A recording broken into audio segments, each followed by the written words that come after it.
Yeah, I am, Mike. I'm Mayor Poppins, y'all. I'm Yeah. Doctor said I need a backiotomy.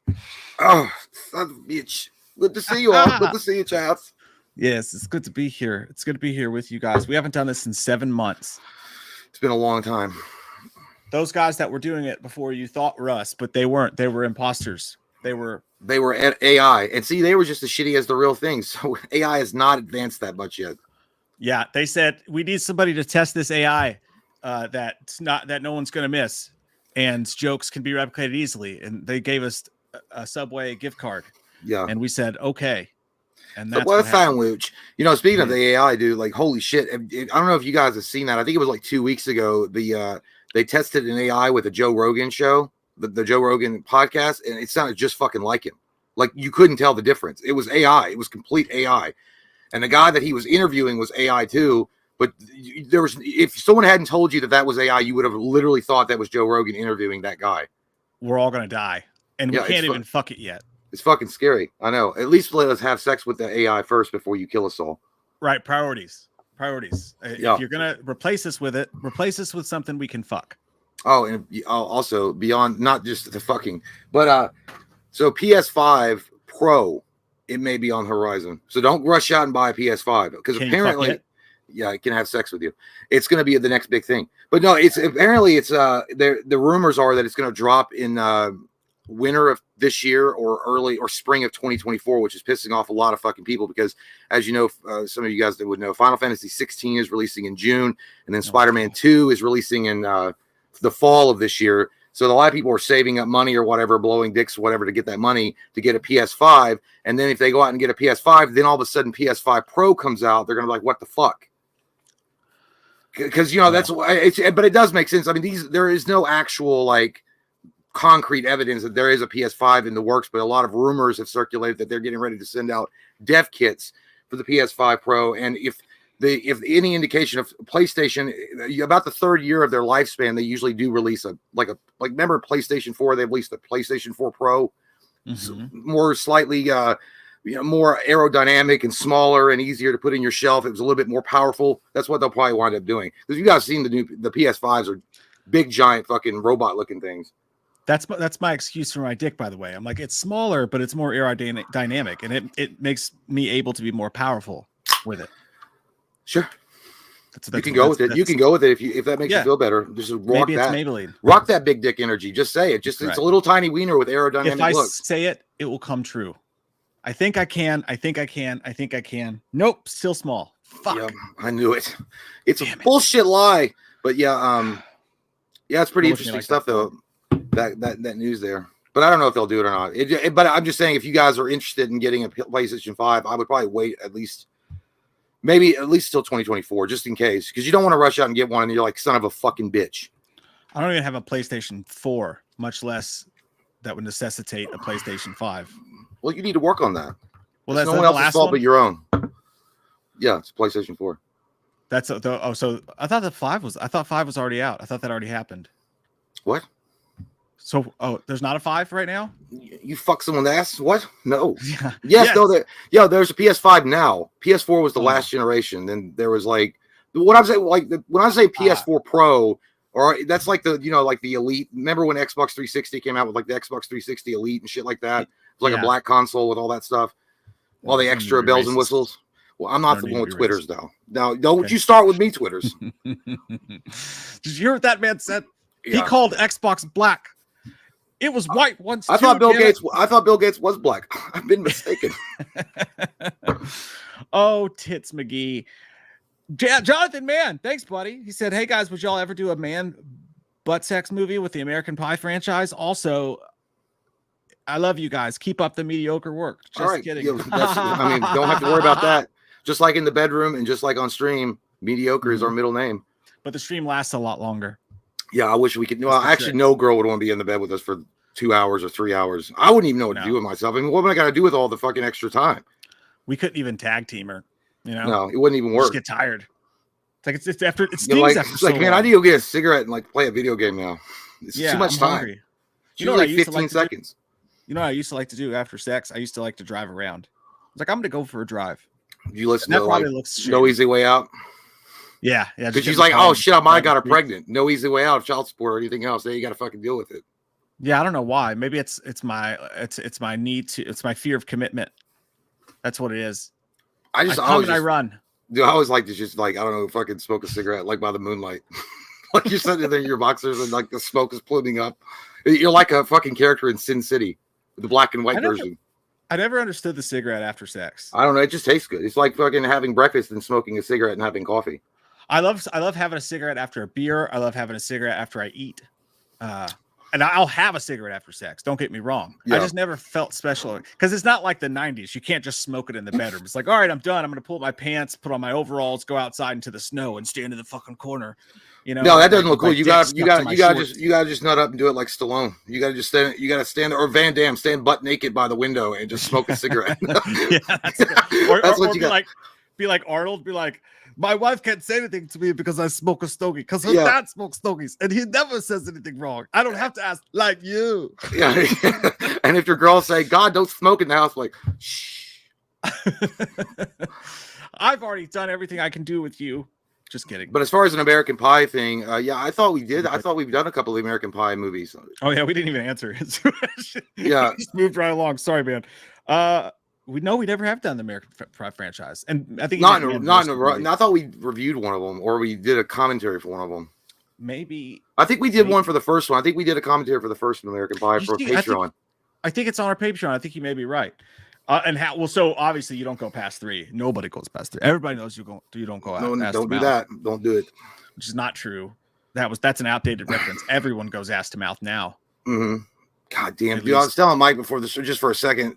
I got a pinched nerve in my neck, dude. I swear to God, the pain is so goddamn unbelievable. I want to freebase crack.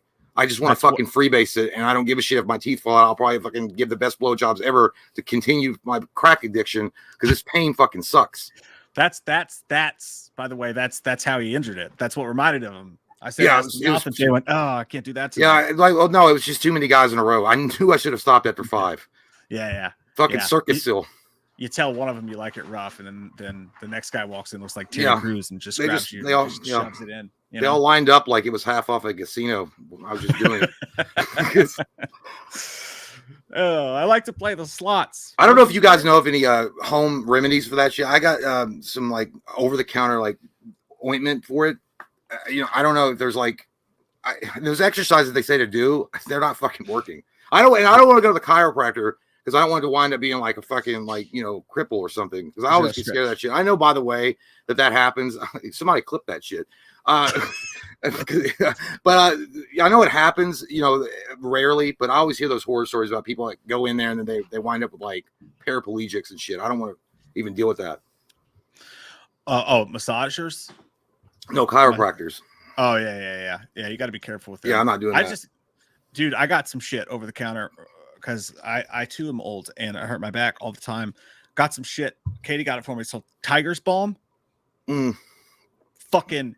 I'm telling you, dude, it's like ancient Chinese secret. It's like the shit that they used in Karate Kid. You open it up and you can hear it crackling like a fucking Pop Rocks thing. Like if you listen to it like a seashell, you can hear it like karate chopping inside.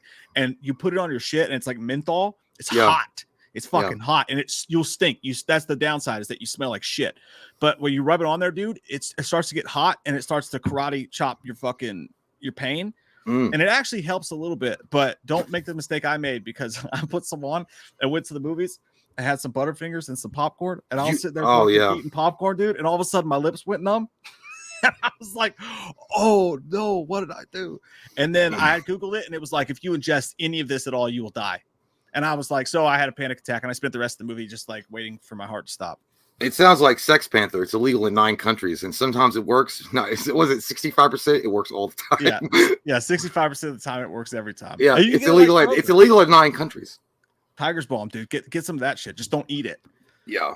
Well, I was gonna just get the regular Vicks Vapor Rub shit, and then I was just like, whatever. I don't know if that would even work. Probably not. I always feel like when I do that, like when I'm doing that, I feel like remember that scene in Ninja Turtles 1 where he's like, he's coming in from his exercise. Michelangelo, like he picks up turtle wax. He's like, Yeah, dude. The turtles would have used Tiger's Balm. There's no doubt about it. Yeah. Wyatt Atley says, "Hey guys," and thank you, Wyatt. Says, "Hey guys, I can't stay as I'm at work, but I hope you all have a great stream. And don't forget, everyone, that you all are loved and you're good enough all the time. Have a great evening, guys." Hey, thanks, Wyatt. That's a powerful message. Hey, everyone, it's Tony Robbins. That's what I like to hear on the stream. That gets you going. Oh, God damn, this kid really pumps you up. This is like role models. Across hot coals. He's a good man. He's a good man, Steven. Thank you, Wyatt. Thanks, Wyatt. And he's right. Oh, he's absolutely fucking right. You guys got to remember that. And also, don't pee on the electric fence or in the wind unless you carry a weapon. Yeah.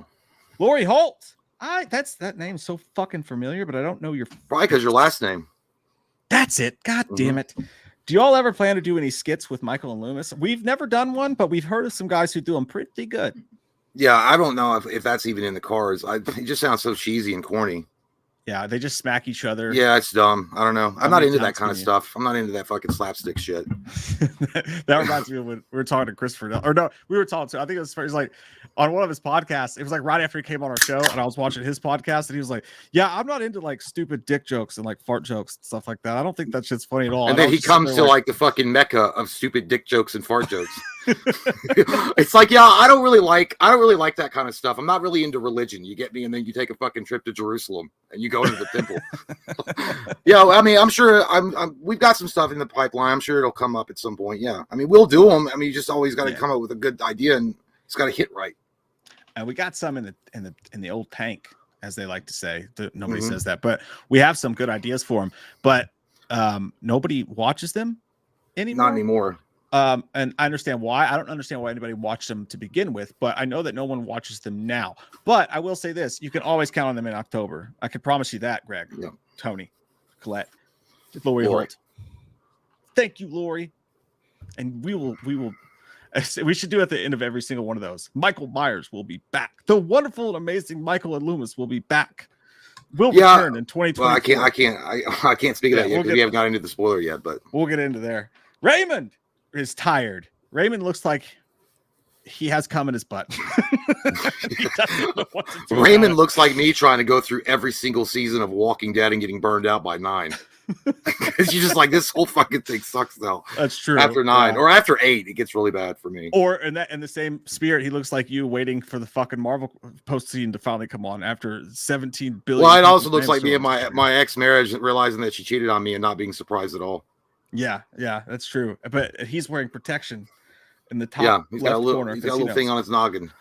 Loomis, can you ask Michael why his feet stink? He's not going to answer you. Okay, he's deaf, dumb, stupid. His feet stink because he doesn't wash them and he stomps around and shit all day. Usually his own. He poops while he walks like a horse. It's true. And you know what? He probably does do that. Like, you know how horses like clop around and like shit comes out and they just walk. They keep walking.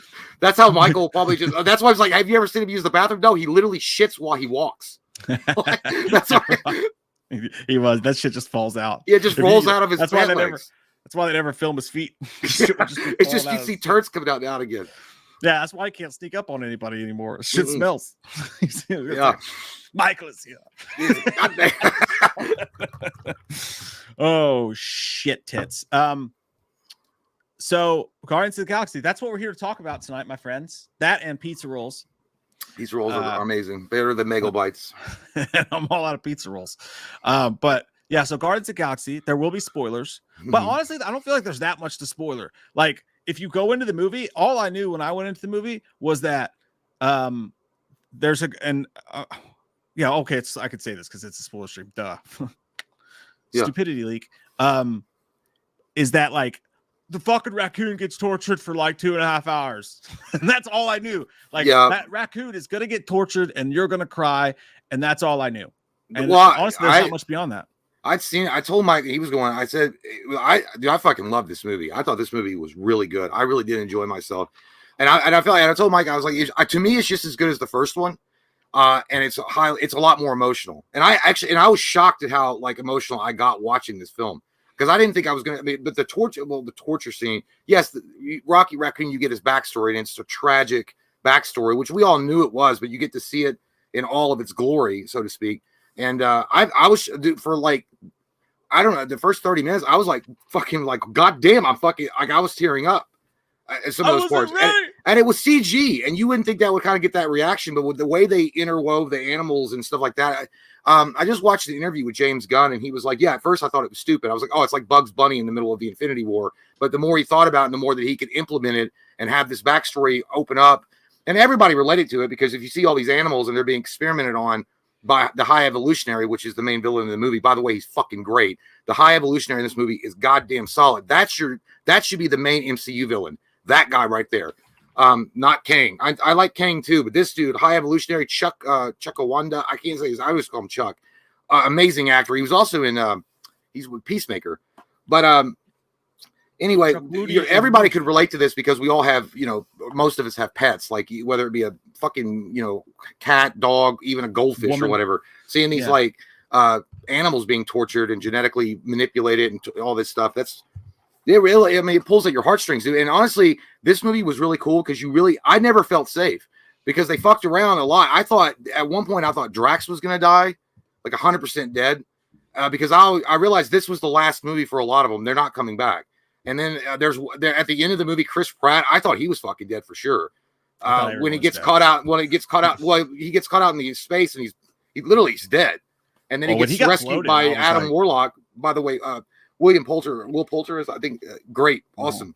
I thought he was dead. So no main character in this movie felt safe, which I really did like. And it did make history as the first MCU movie to drop the fuck bomb, which is really nice. It's really nice for them.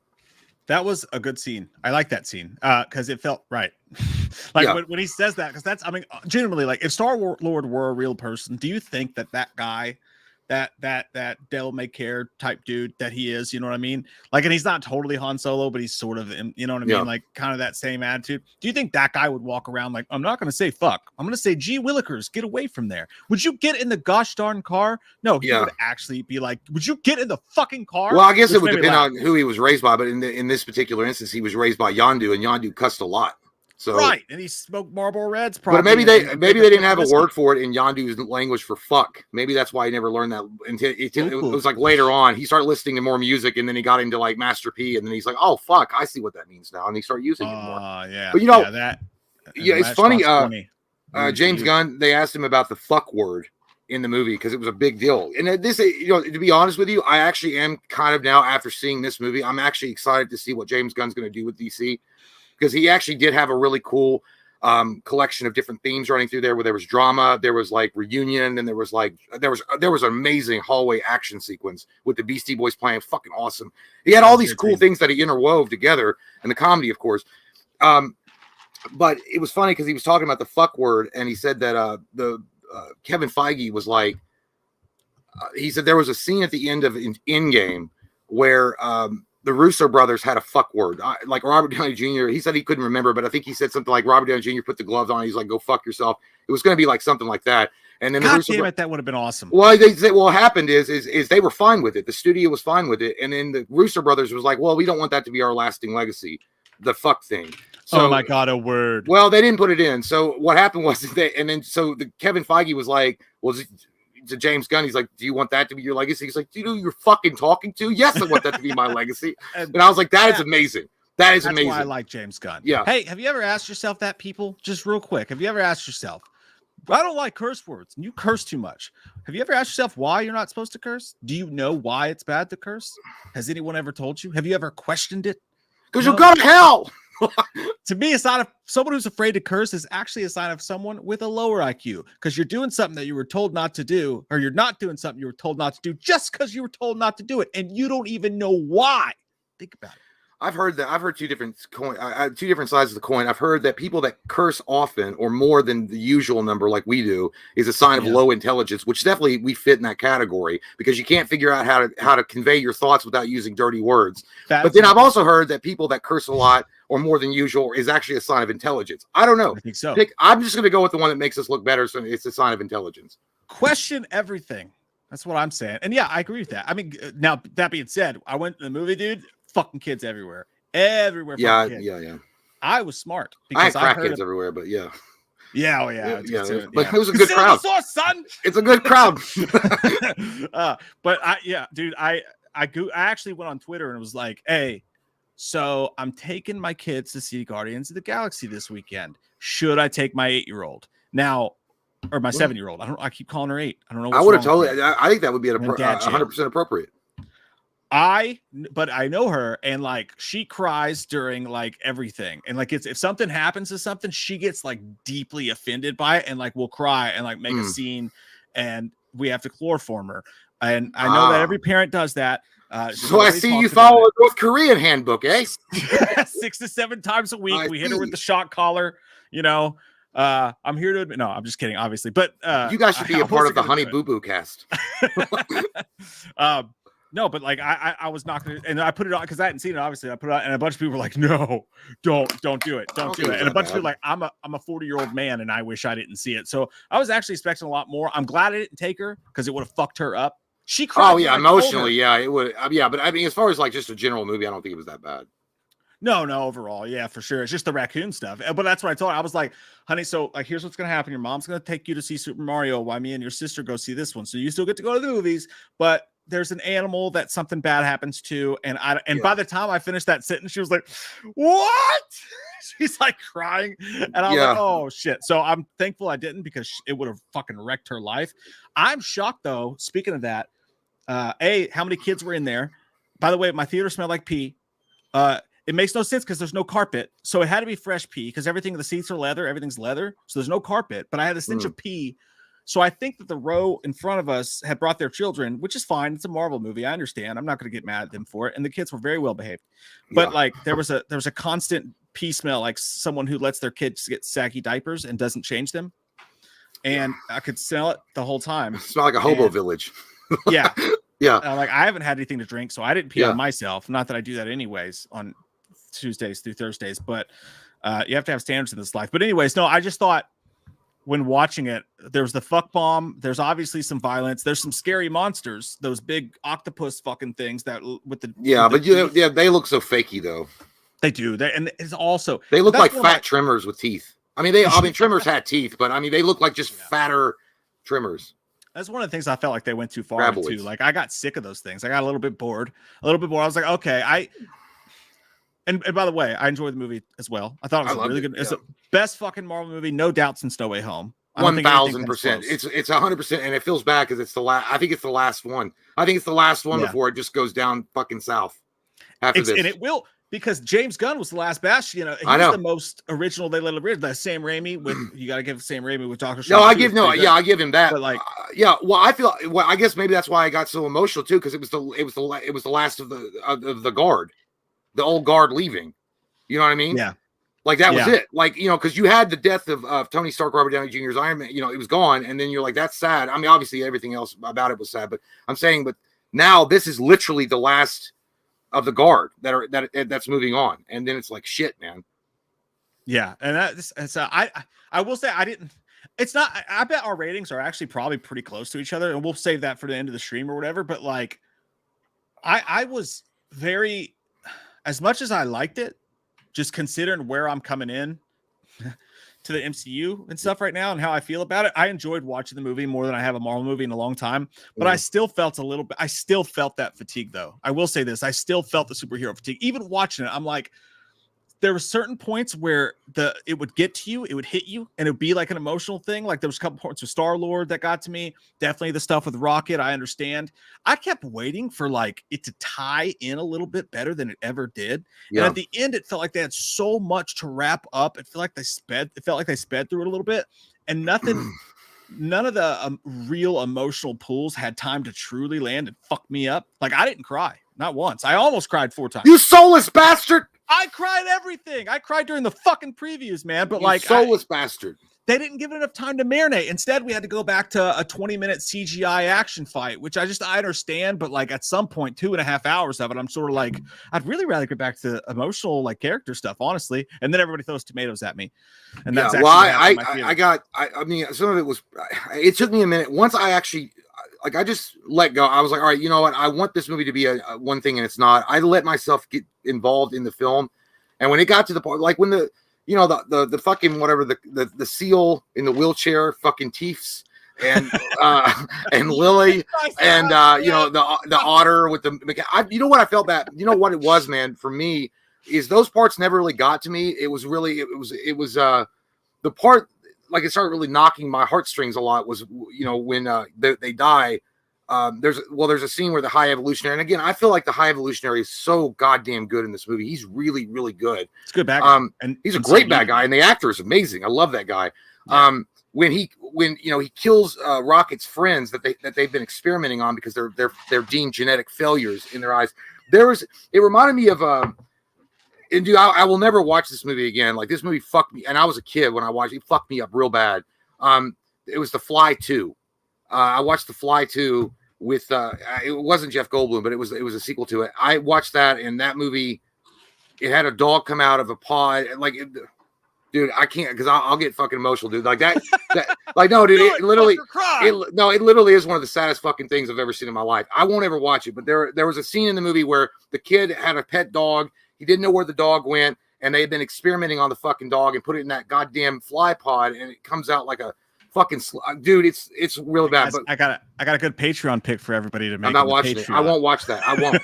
Like, that's like me. That's like asking me to watch Cannibal Holocaust. I won't do it because that shit fucked me up. But anyway, that's why I got sad about the genetic manipulation and exploitation, and the Rocket was there and he had these friends, and I don't know. Yes, it was boring at parts, but I feel like it does emotionally involve you if you let it involve you. And what I did like the best about this movie is it does feel that it's self-contained. They weren't trying to really build up the rest of Phase 15. That's true.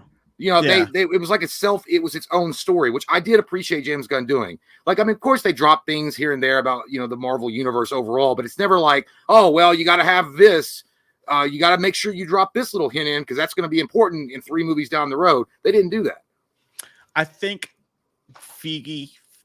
Paul Fig-Newtonberger said Kevin to Feige. James Gunn, he said, you're going to DC, you're going to run the ship. I'm not going to create any bad blood. I'm not going to get in your fucking way. Because he even said, I think I read something that said that Paul Feinberg was like, he was like, you can kill off whoever you want to, do whatever you want to, carte blanche. Because and I understand that. That's smart business, man. Actually, like, to be like, hey, we're parting ways. You're getting ready to do your own thing. As respect, do what you want with this movie. And that's a dangerous thing to say to James Gunn because he's done some wacky-do shit before. But yeah. It's sad. It's sad because James Gunn's leaving, because I think from here on out, it's going to be a whole lot of standard hired work type of fucking typical Marvel shit. The only reason James Gunn got to make this movie the way he made it is because James Gunn surprised everybody with Guardians of the Galaxy, the first one. I don't think that this comes close to that.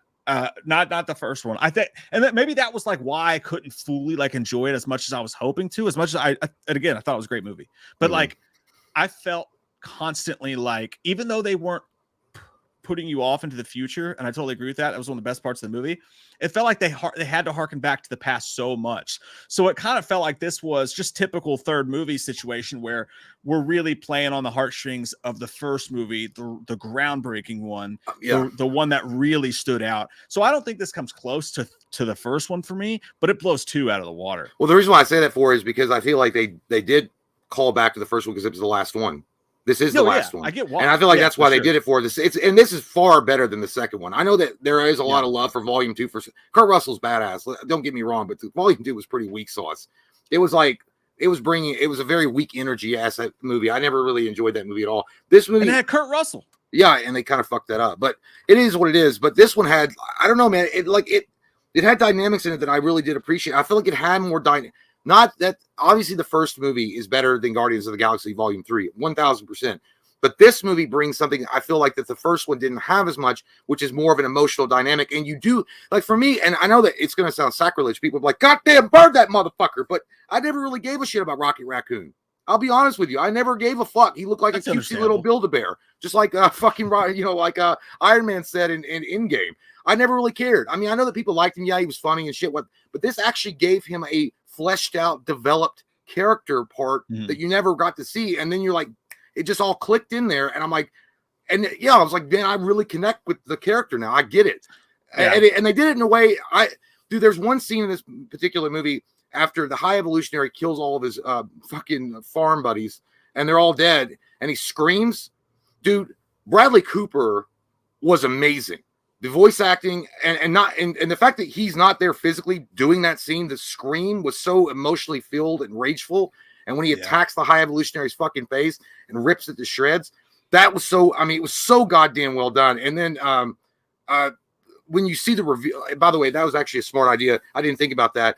Bringing Ellie to it, because there is a dark, this movie's actually pretty dark considering it's an MCU film. There's a lot of dark elements in this that I was like, I've never seen in an MCU, to be honest. Well, not really explored in this way. Well, maybe really? Moon Knight, one episode of Moon Knight kind of did it, but they show the reveal of the High Evolutionary's face, because that face you see in the trailers and whatnot is just a mask. That was cool. He's all fucking ripped up and nasty, and that's why actually it will be awesome, because if you comic book nerds will be like, where's this fucking mask? Because in the comic book he has actually like a silver mask on.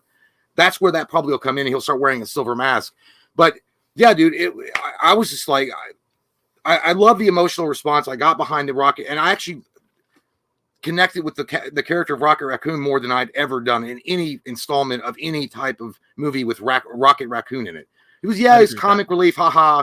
He's got big guns, he's a little raccoon.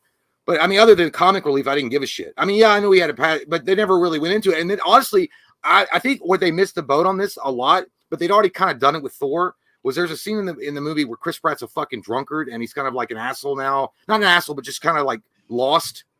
Yeah. You know, he's like, I don't know what to do. And you totally would get that. Like, you could totally relate to whatever, what happened in Endgame. But I feel like they just kind of smoothed over that shit real quick. They really did. Yeah, and I'm like, God, there was so much there. And because there is a lot of emotional performance by Chris Pratt in this too. Like when he screams when Rocket's almost dying and he screams for Rocket. And I was like, man, there was so much there, because Chris Pratt's a really good actor.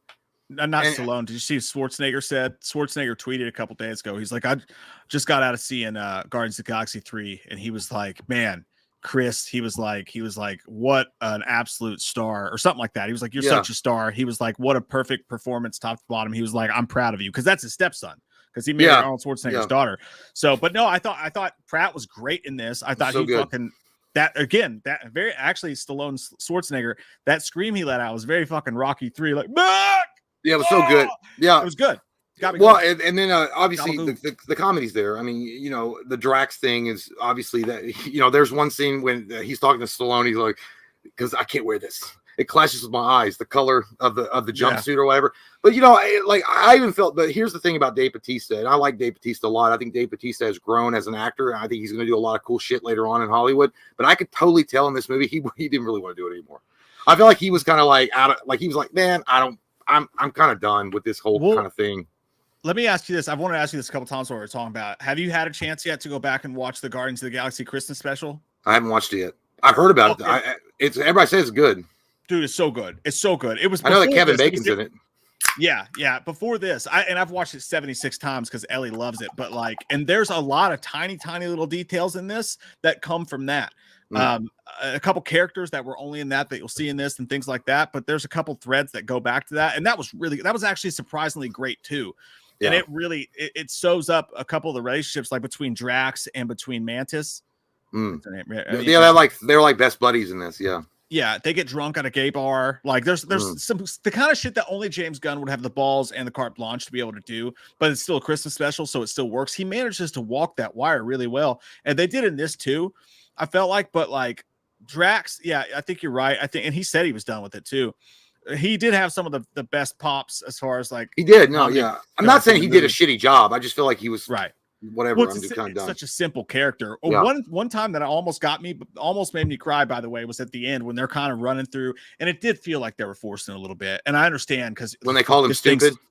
No, when they're trying to wrap up everybody's arcs at the last 20 minutes of the movie, and it's just it felt like they had to rush, and it's like, fuck, we're at 2.5 hours. And again, that's one of my only things I'll say. I would take 30 minutes of the fucking showing goddamn the space Borg Zord, whatever the fucks, and the over the top CGI monsters and stuff like that. I would take 20 minutes of that and turn that into some more character work and stuff like that. I know it's a Marvel movie, so you know what to expect or whatever. Yeah. But character development, what? I honestly would have cut 20 minutes out of the movie. Easy. I would have too. Easy. Did not need to be 2.5 hours. It never fucking does. Not with these movies. And I'm not one like a Scorsese movie. All right, make that shit 2.5 hours. Let's do it. But like with a Marvel movie, none of it needs that. Like it doesn't. We've seen these characters do this before so many times, and it felt a little bit at times like they were playing the fucking hits. You know what I mean? So it's like, oh, we have to do this. As much as I love, like when he played No Sleep Till Brooklyn and that fight scene, badass, top notch, great moment.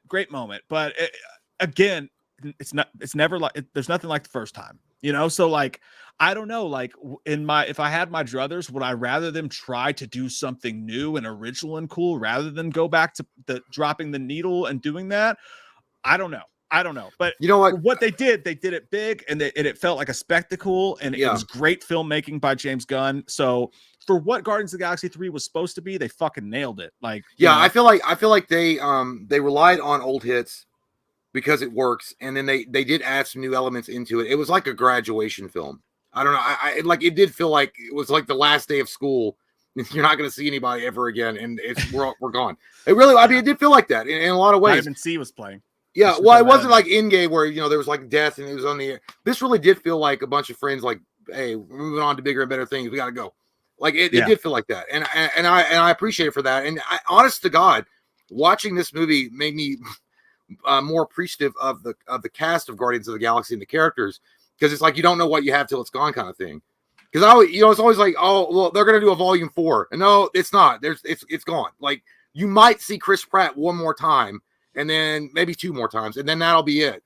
And then, might as well. Yeah, and here's the thing. Also, I'm also going to point. The music is still great. The music they chose is fucking phenomenal. James Gunn always hits it out of the park with all the music he chooses for the Guardians of the Galaxy films. And that's on point. And then, again, I gotta throw praise again to how good the actor that plays the High Evolutionary is. It's so fucking good. And here's the thing about the High Evolutionary. It's like goddamn Dr. Fauci, this motherfucker. Like this crazy goddamn crazy with the genetic experimentations, and we're gonna put all the money and research into this and make this because I gotta make a perfect society. Like I feel like he's scarier than fucking Thanos. The High Evolutionary is literally a guy that says, I don't want to conquer the universe, I want to perfect it. It's like fucking Hitler or some shit on steroids.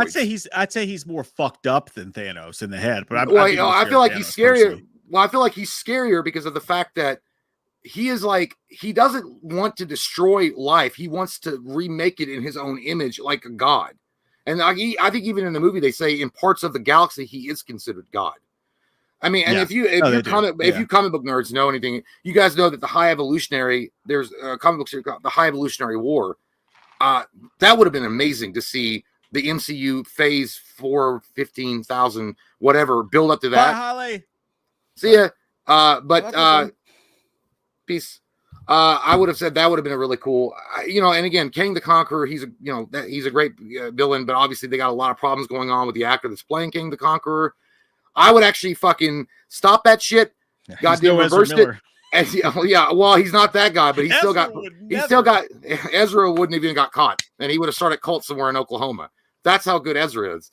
But I would acting, bro. Come on. Here's the thing. I honestly would stop mid-track and fucking reverse things and make the High Evolutionary my fucking main villain, with that guy being my lead. Well, that's actually probably pretty. I mean, they probably have 10 billion people working on just the VFX for that already, but it wouldn't be a bad idea if they needed to do that. Oh yeah, it would cost millions and millions and millions. But also, I want to point out, hey, let's hire Chris Brown. That guy, Chris Brown would be great. There's nobody, awesome. No bitch gonna run her mouth at all in my universe. But here's the other thing I will point out: the idea that they were cool with the fuck word. I'm just gonna be a little bit of optimistic here. Okay, maybe the Deadpool movie will be okay. Maybe if they allowed the fuck movie or the fuck word in Guardians of the Galaxy Volume 3, if they allowed that word, I know it was just one time, but they allowed it, and there was some not grotesque, but there were some gory moments, kind of gory-ish moments in this movie. Maybe Deadpool 3 will be okay. Maybe. Yeah, maybe it was just the tip. Chris Pratt was inserting it a little bit to see how it felt. Well, James Gunn was worried about the fuck. He said that, the Disney CEOs were like, I was like, oh shit, they're not going to like it. Because, I mean, Kevin Feige was fine with it. And then Chris Pratt was like, I think Bob Iger was probably just texting when that part came up. Like he was just like, I'm just gonna act like I'm not really looking at it.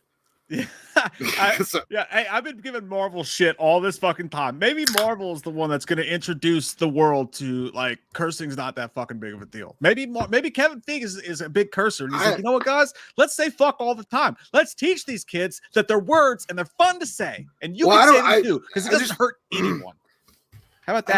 I never understood the fact that you can't have like a warning on the screen or like a warning at the top of the screen or something. I don't know, something to let people know there's going to be strong language in this, and to maybe reconsider bringing your 6-year-old to go see this movie where there's going to be cock fucking and shit. Well, yeah, the PG-13 thing, but even then in PG-13 movies, I think you can say fuck once. I don't even know the rules. You know how many fucking people you watch die and get brutally murdered? Even if it's by a laser beam from 1,000 yards away and they CGI zap in the air. You know how many lives, human lives, are extinct in these fucking movies? Thanos snapped his fingers and murdered half the moms and dads and children of the universe. They just turned to sand. It was okay. Not a peep. But oh god, don't say fuck. Well, here's the thing. I think it's a very easy thing to do. Just make it like Disney Dark or something, you know, like or not even call it Disney. You don't like Disney is the parent company. Just create a new company where you can make all these movies. Like we were talking about DC Black a long time ago. They had this idea of doing this DC Black where it was going to be a lot more violent, not even violent, but just separate from the DCEU, having their own separate stories, and they discontinued that thought. But Disney could do the same thing. I mean, Disney they've got fucking 20th Century Fox. They've got all these other comic book characters they can use that are obviously dark. Daredevil, Punisher, Blade. Why don't just create a different company, right, and put that out as a rated R film? It's almost like it's like, God damn, if we put Disney on that bitch, everybody gonna think I own it. It's like, yeah, you do own it, but it doesn't mean that you have to, like, you can be like, look, that's my son. Okay, I don't approve everything he do, but that's my son. It's kind of like that. You could just be like, hey, I'm gonna let it go out there in the wild. Jay, I'm just happy they didn't have any gays kissing, because that would have been too much for me. I would have totally stormed the Capitol and demanded people burn the fucking flag. Oh, you got that was good. But anyway, but no, there's no Buzz gayness in this, no Buzz Gay Lightyear here. But it was. But you know, anyway, I like this movie quite a bit, and I think that a longtime fans of Guardians of the Galaxy will like this movie. And even honest to God, April didn't want to watch it. She didn't go because she didn't want to watch it because she didn't like them. But I think even a non-fan would enjoy it. I think it's that good. I think you could walk in as a non-fan and still kind of enjoy the story for what it is. For sure, dude, because like I don't keep up with Marvel at all. And there was multiple moments in this where I was like, when the fuck what? Like, when did that happen? Like, there were several storylines that I didn't know were going on. And they're like, hey, I think it was, and maybe this wasn't a movie I saw, but the whole fucking Gamora's back, but she's not herself. That was at the end of, you remember that. That was at the end. She got killed for the Soul Stone in Endgame. But Thanos had to throw off that fucking magic mountain. No, I remember that. But when the fuck did she come back? When they went back in time, and then they got like the other Gamora in the past. It was like Marty McFly and shit. She came back like Drew Barrymore in 50. But that was the past version. By the way, she was a bitch in this, dude. God damn, good for her. Zoe Saldana. You know, I kind of also wanted to like have Chris Pratt get with Nebula. But man, just fucking, you all should get together. I did. I was like, yeah, whatever. It makes sense. You just get with the sister. That was a little bit of a corny joke and because they just did it in Thor 4 or whatever when they did like the lovey face when he was like I was like that's stupid. But I mean I was kind of like but she was when Gamora was like I'll never be what you like. Oh dude, she was like, well, how weak are you that you have you want me to be this person or something? I was like, God, fuck you then. I'll fuck your sister.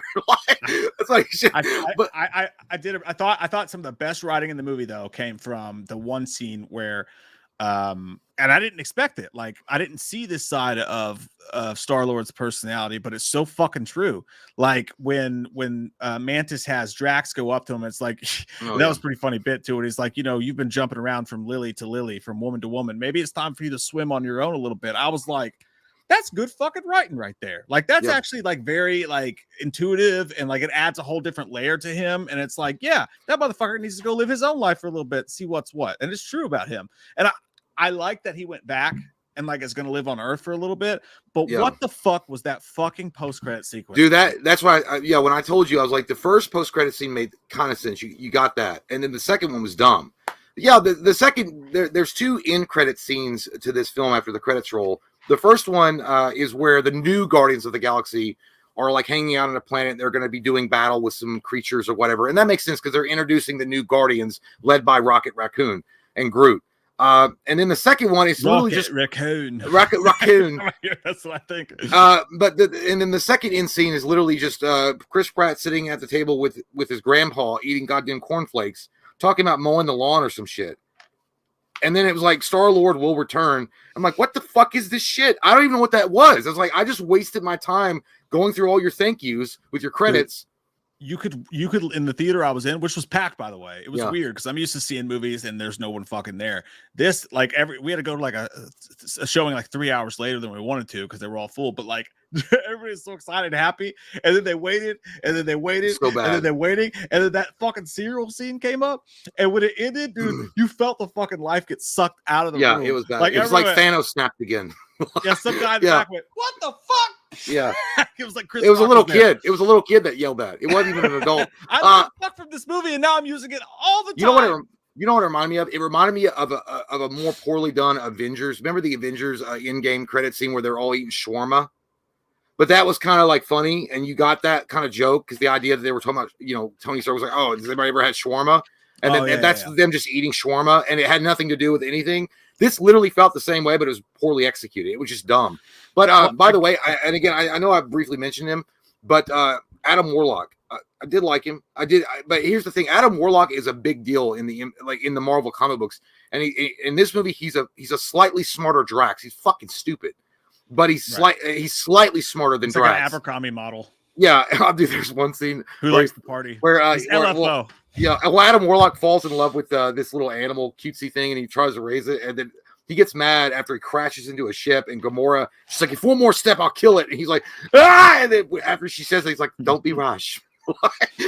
But there are like funny moments with him, but I'm like, man, I hope he gets smart quick because Adam Warlock is a badass character overall in the comic books. And dude, he actually was very integral in the Infinity War, which they didn't show. Adam Warlock actually orchestrated taking down Thanos in the comic books. But yeah, I did like the actor that played Adam Warlock. I think it's so weird that that's the guy from We're the Millers. It's the same fucking guy. It's so crazy. Yeah. I mean, he still looks the exact same to me. Just well, he was the one that lost out for Pennywise.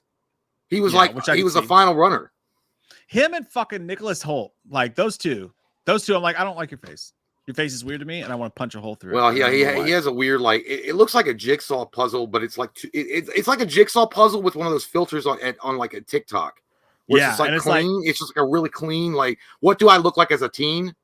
And you put that filter on.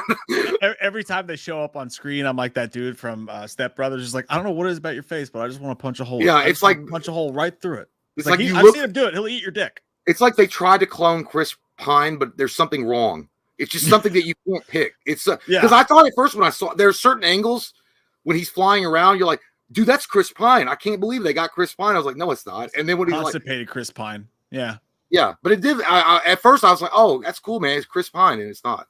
But for sure, I got PP. All right, I got PP in the toilet.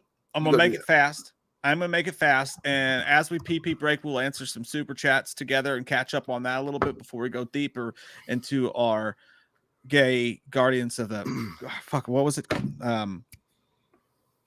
Guardians of the Galaxy. Yeah, Guardians of the Galaxy. Mm-hmm. I was thinking they guard the galaxy together.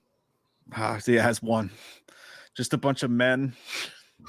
Just a bunch of manly men wearing burgundy shirts and going out and cutting woods and guarding the galaxy together. That's kind of the movie I was expecting to see, and I was pretty disappointed. Movie. Yeah, and then all of a sudden they're in a tent on a mountain somewhere, and someone spits on their hand and goes in their asshole.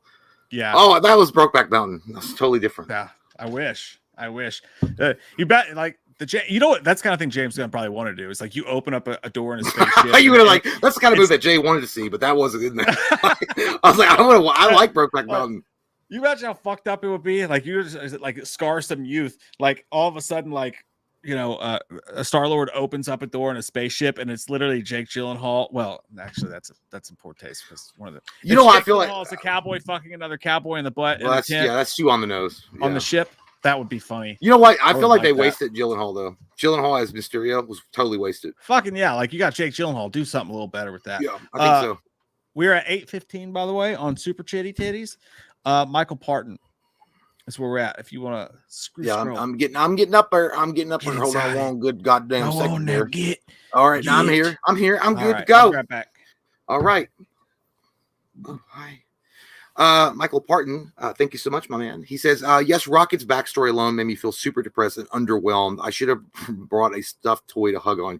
Yeah, dude, like it surprised me because I didn't think I was going to get like emotionally like attacked the way that I was when I watched the backstory unfold with Rocket. And it really did hit me in a lot of ways, to the fact that I had to pause the emotions that were streaming from my face and then go and think about it was bad, dude.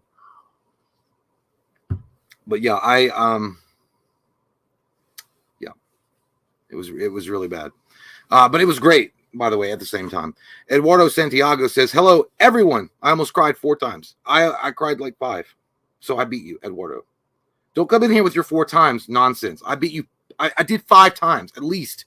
But it was one of those moments like I was like literally like, what the fuck kind of situation.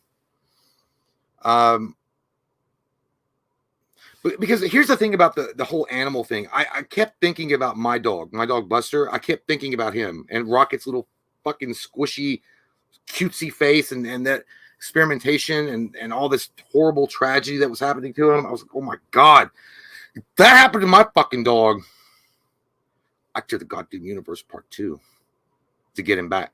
You know, just like Chris Pratt was doing in the movie. But anyhow, Bryce Russo, thank you so much, my sir, says, hey guys, goddamn. Hope you're well. Do you like Batman 1989? No, it's the shittiest Batman movie I've ever seen in my life. I know it's controversial, but I believe it's the best Batman ever. No, absolutely not. It's trash. The music, the actors, and acting, the atmosphere, take care. It's terrible, Bryce. It's one of the worst fucking Batman movies of all time. Batman in 1989 should not exist. It ruined Batman. No, it's absolutely fucking golden. Yes, we love it. It's the standard, bro. It's the thing that every Batman movie that's ever existed after 89 has always tried to replicate. Tim Burton set the blueprint and said, there's my dick. Have at it. That's what it is. Yes, 1989 Batman. Yes. Dude, it's like asking an apostle, do you follow Christ? And they're like, yes. Obviously. Yes. Michael Parton says, a few scenes felt like an extreme gut punch, like a fist breaking through the spinal cord. Yeah, I feel like a fist is breaking through my spinal cord right now. It's called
I have no idea what's going on right now.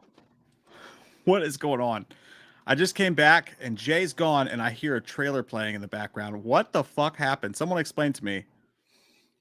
Can you guys hear me? Is everything... What happened?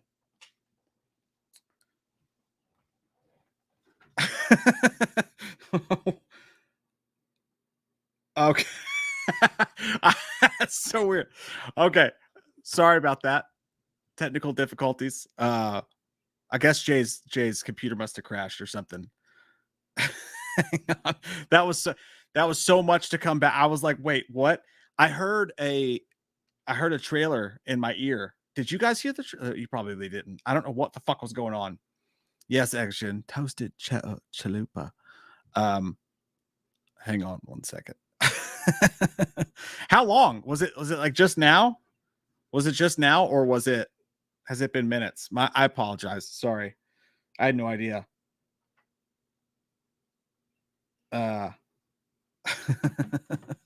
Shit. Okay. What can someone tell me what the last super chat Jay was? He says his net's fucked up. He's trying to fix it right now.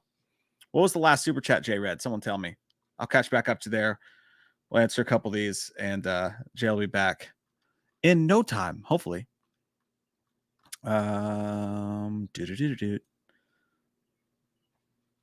Okay, so Michael Partons was the last super chat. That what a time for that to happen. Like while I'm gone, could have happened any other time, but it happened then. God dang the world. Like I said, Blade is delayed again because is this the one? I hope this is the one. I don't know because that was. Hang on, let me see if there's another one. We're gonna get there. We're gonna get right back in. I promise. Jiminy crickets. Michael's got a few ones here. Hey, thanks, Mike. We appreciate that. I don't know which one you were talking about though. Let's see here. I'm gonna start here. Hey, we have 182 viewers right now. 188 changed. Michael Part said, hey, yes, Rocket's backstory made me feel super depressed and underwhelmed. I should have brought a stuffed toy to hug on. Hey, oh, I'll put you in there. But you are frozen again. So you might have a landscaper cut your line or something, man. Oh, there you are. Say something. I can hear you. Okay, I got you now. I can hear you. Hey there. What goddamn fucking shit, mother. Oh, goddamn. See, there we go. It's still fucking freezing. I fucking hate the goddamn internet. It's trying. It's a little hard out. It's trying. Dude, I just want to. I want to get the fucking guy that's in charge of goddamn everything that's bandwidth and choke the fuck out of him with a donkey dick, and then shove his fucking mouth into a goddamn huge black cock silo to where he has to constantly suck it for 5 days. I fucking do. I can't stand. I'm on. Fuck. The net guy shows up. He's like, funny how you call when you need something. Yeah, dude, that shit pisses me off to no fucking end. I hate that shit. It's not even raining. God damn it! I get like a baby about it. I really do. It makes me fucking mad. That's upsetting. That's how I am when our power goes out here. And then you start blaming everybody. I was this close to beating my wife. That close. For the third time this week. Yeah, at least. But no, I really does. You get mad at everything. Like, well, maybe it's just like, you don't know shit. The world's against me. Was Michael Parton's super chat here? The last one I read that one. I got down to the I don't remember the last question I read. I went on. Did you get Bryce? Fucking there you go. Like this shit's scaring me, dude. Did you get Bryce's here? Yeah, I did that one. By the way, it looks like they're having an awesome time. Yeah, I want to hang out with Bryce and his wife.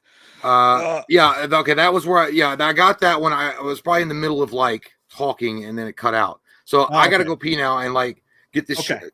Okay. Enjoy your pee. Maybe your net will catch up while you're gone. Yeah, hopefully. Mike said a few scenes felt like an extreme gut punch, like a fist breaking through the spinal cord. Some people pay extra for that, Mike. But in this case, I didn't get that, man. I did not get that from this movie. Like, I felt awful for the animals and shit. Like, don't get me wrong. Of course, I felt bad. And like, but it felt so, God, they knew what strings they were pulling. It felt maybe it just felt unnatural to me a little bit. Like, oh, the cute animals, and like, I don't know, and it was so CG. Like that's I eventually, after so long of a movie that's so much CG, and I get it, we're in space, it's Guardians, but like I just it was too obvious what they were doing. Like it was too obvious what heartstrings they were pulling for me. So it never really hit the way, I guess, going into it blind and not knowing anything, it probably would have hit me a lot harder. But like I expected it to be a lot more painful than it was. And you're going to feel bad for some animals, and I'm actually happy that they didn't actually kill anybody off, really. You know what I mean? I'm actually happy. There were several times where they really played with their dick a little bit too hard. Like I thought StarLord was dead, as we said. When his face got puffy, I looked over at my daughter and she literally went, and that would have been such a shitty fucking StarLord death. If they killed StarLord jumping from that ship to the other ship, that would have been such a meaningless death. Because like, if you're going to kill a character like that, fine, do what you got to do. But the fact that there was no like final, like last words or anything like that, when it's just in the middle of the action, he just dies randomly without his arc really being complete or finished, it would have really fucking pissed me off. But the way that they did that, it was kind of cool, because you're like, oh shit, he's okay. Thank God. You know, I wish that would have happened for Dewey and Scream for sure. But like, yeah, they played around a little bit for sure. But it never really broke the dam for me. They got honestly, the time I got closest to crying was, I thought Drax actually had the best arc wrap up when they were like, he's like, you know, the Guardian's over or whatever. And she's like, no, I've realized, yeah, I think it was Nebula that said that, when she was like, you're not a destroyer. You are meant to be a dad. And where like his whole storyline has been like his family was killed and stuff like that. And then you saw him with those kids playing with him and how good he was. That line just broke me a little bit right there, when she's like, you're not actually a destroyer. You were always meant to be a dad. That got me, because it was like, oh fuck, that came out of nowhere, and that hit hard. That was such a good line, and I was really happy for his character for sure. Dan Murphy, what's up, dude? There's this dude who does these punk rock videos. He just like covers like pop punk and stuff like that, and you kind of look like him from just afar. I thought you were him for a second. Maybe it's just because you're in a bathroom doing graffiti, you fucking hooligan. But he says, best MCU movie in a while, and the last one I will see on the big screen until Deadpool 3. Jackson Mantis back and forth banter was actually funny. Dan, I don't know if you saw the Guardians of the Galaxy Christmas special, but I swear to God, dude, it's good. It's good. And they're like two of the centerpieces of it. And their stuff back and forth was so good in it. And it really talks about how Peter and her became sisters, and that shit's touching as well. I think the Christmas special is actually super underrated, for sure. But I agree with you on that, man. And I agree with you as well. Like, I'm not really interested in anything that Marvel's going to do right now until Deadpool 3. I think this was like, and even watching this, I was like, I'm into this. Like, this is the kind of movie I like to see. But even with this, I was like, there's so many of the hits playing right now. It feels more of a nostalgia tour than it does something really, really brand new and super exciting. As good as it was. It was the best version of a Marvel movie could be for me right now, until Deadpool. I'm right in fucking same boat with you, dude. Michael Parton says, hope StarLord appears in Kang Dynasty or Secret Wars. He's got it, right? Because they did the StarLord will return thing. Super awkward moment to do that. And that was a really bad post-credit scene. But like they said, he was coming back. So he's definitely got to be. For sure. For sure. Connor Medicksky. Connor Gardowski. Thank you, buddy. Appreciate that. And I like your mustache. I don't think it's real, but neither is True Love. I love the movie, but I was hoping for a Rogue One ending where everyone sacrifices themselves for each other. It would have ruined me, but I wanted it. Yeah, you're like, I want to be fucked up, Greg. I'm here to get fucked up. And kind of everybody survived, right? Unless I'm missing something, pretty much everybody lived. Would it have put the movie over the top? Hard to say. I mean, it was so hard to watch Tony Stark die in Endgame, as great as that movie was, but it maybe felt necessary. So I'm right there with you, my friend. I am. Hey, yeah, sorry guys for that rage. It was earned. No, dude, April was telling me, you guys couldn't see it. I literally picked up my fucking cigarettes because I smoke. And I know I shouldn't, but I squeezed it, and then I was like, God damn it! And then I put it back down, because you know how expensive that shit is. I was like, I'm not gonna break that, but y'all squeeze it really hard. That's a lot, dude. And I that's the same thing with people that rage in video games and they break their fucking remotes. I would squeeze the shit out of it, but I'll never throw it against the wall, because that's like $60. That's a $60 remote that you just fucking broke. And I'll be like, dude, because I'll get mad. I'll get into games, dude. I'm like, God damn it, fucking rich ass motherfucker. Yeah, you are. And then I'll be like, oh. And then I'll talk to it like I was like, you know what would happen if I threw you? And then I'm like, I can't throw you though because it's $60. And I calm down. But anyway. Yeah. Well, dude, it was weird. When I got back, I came back from the inside and I sat down.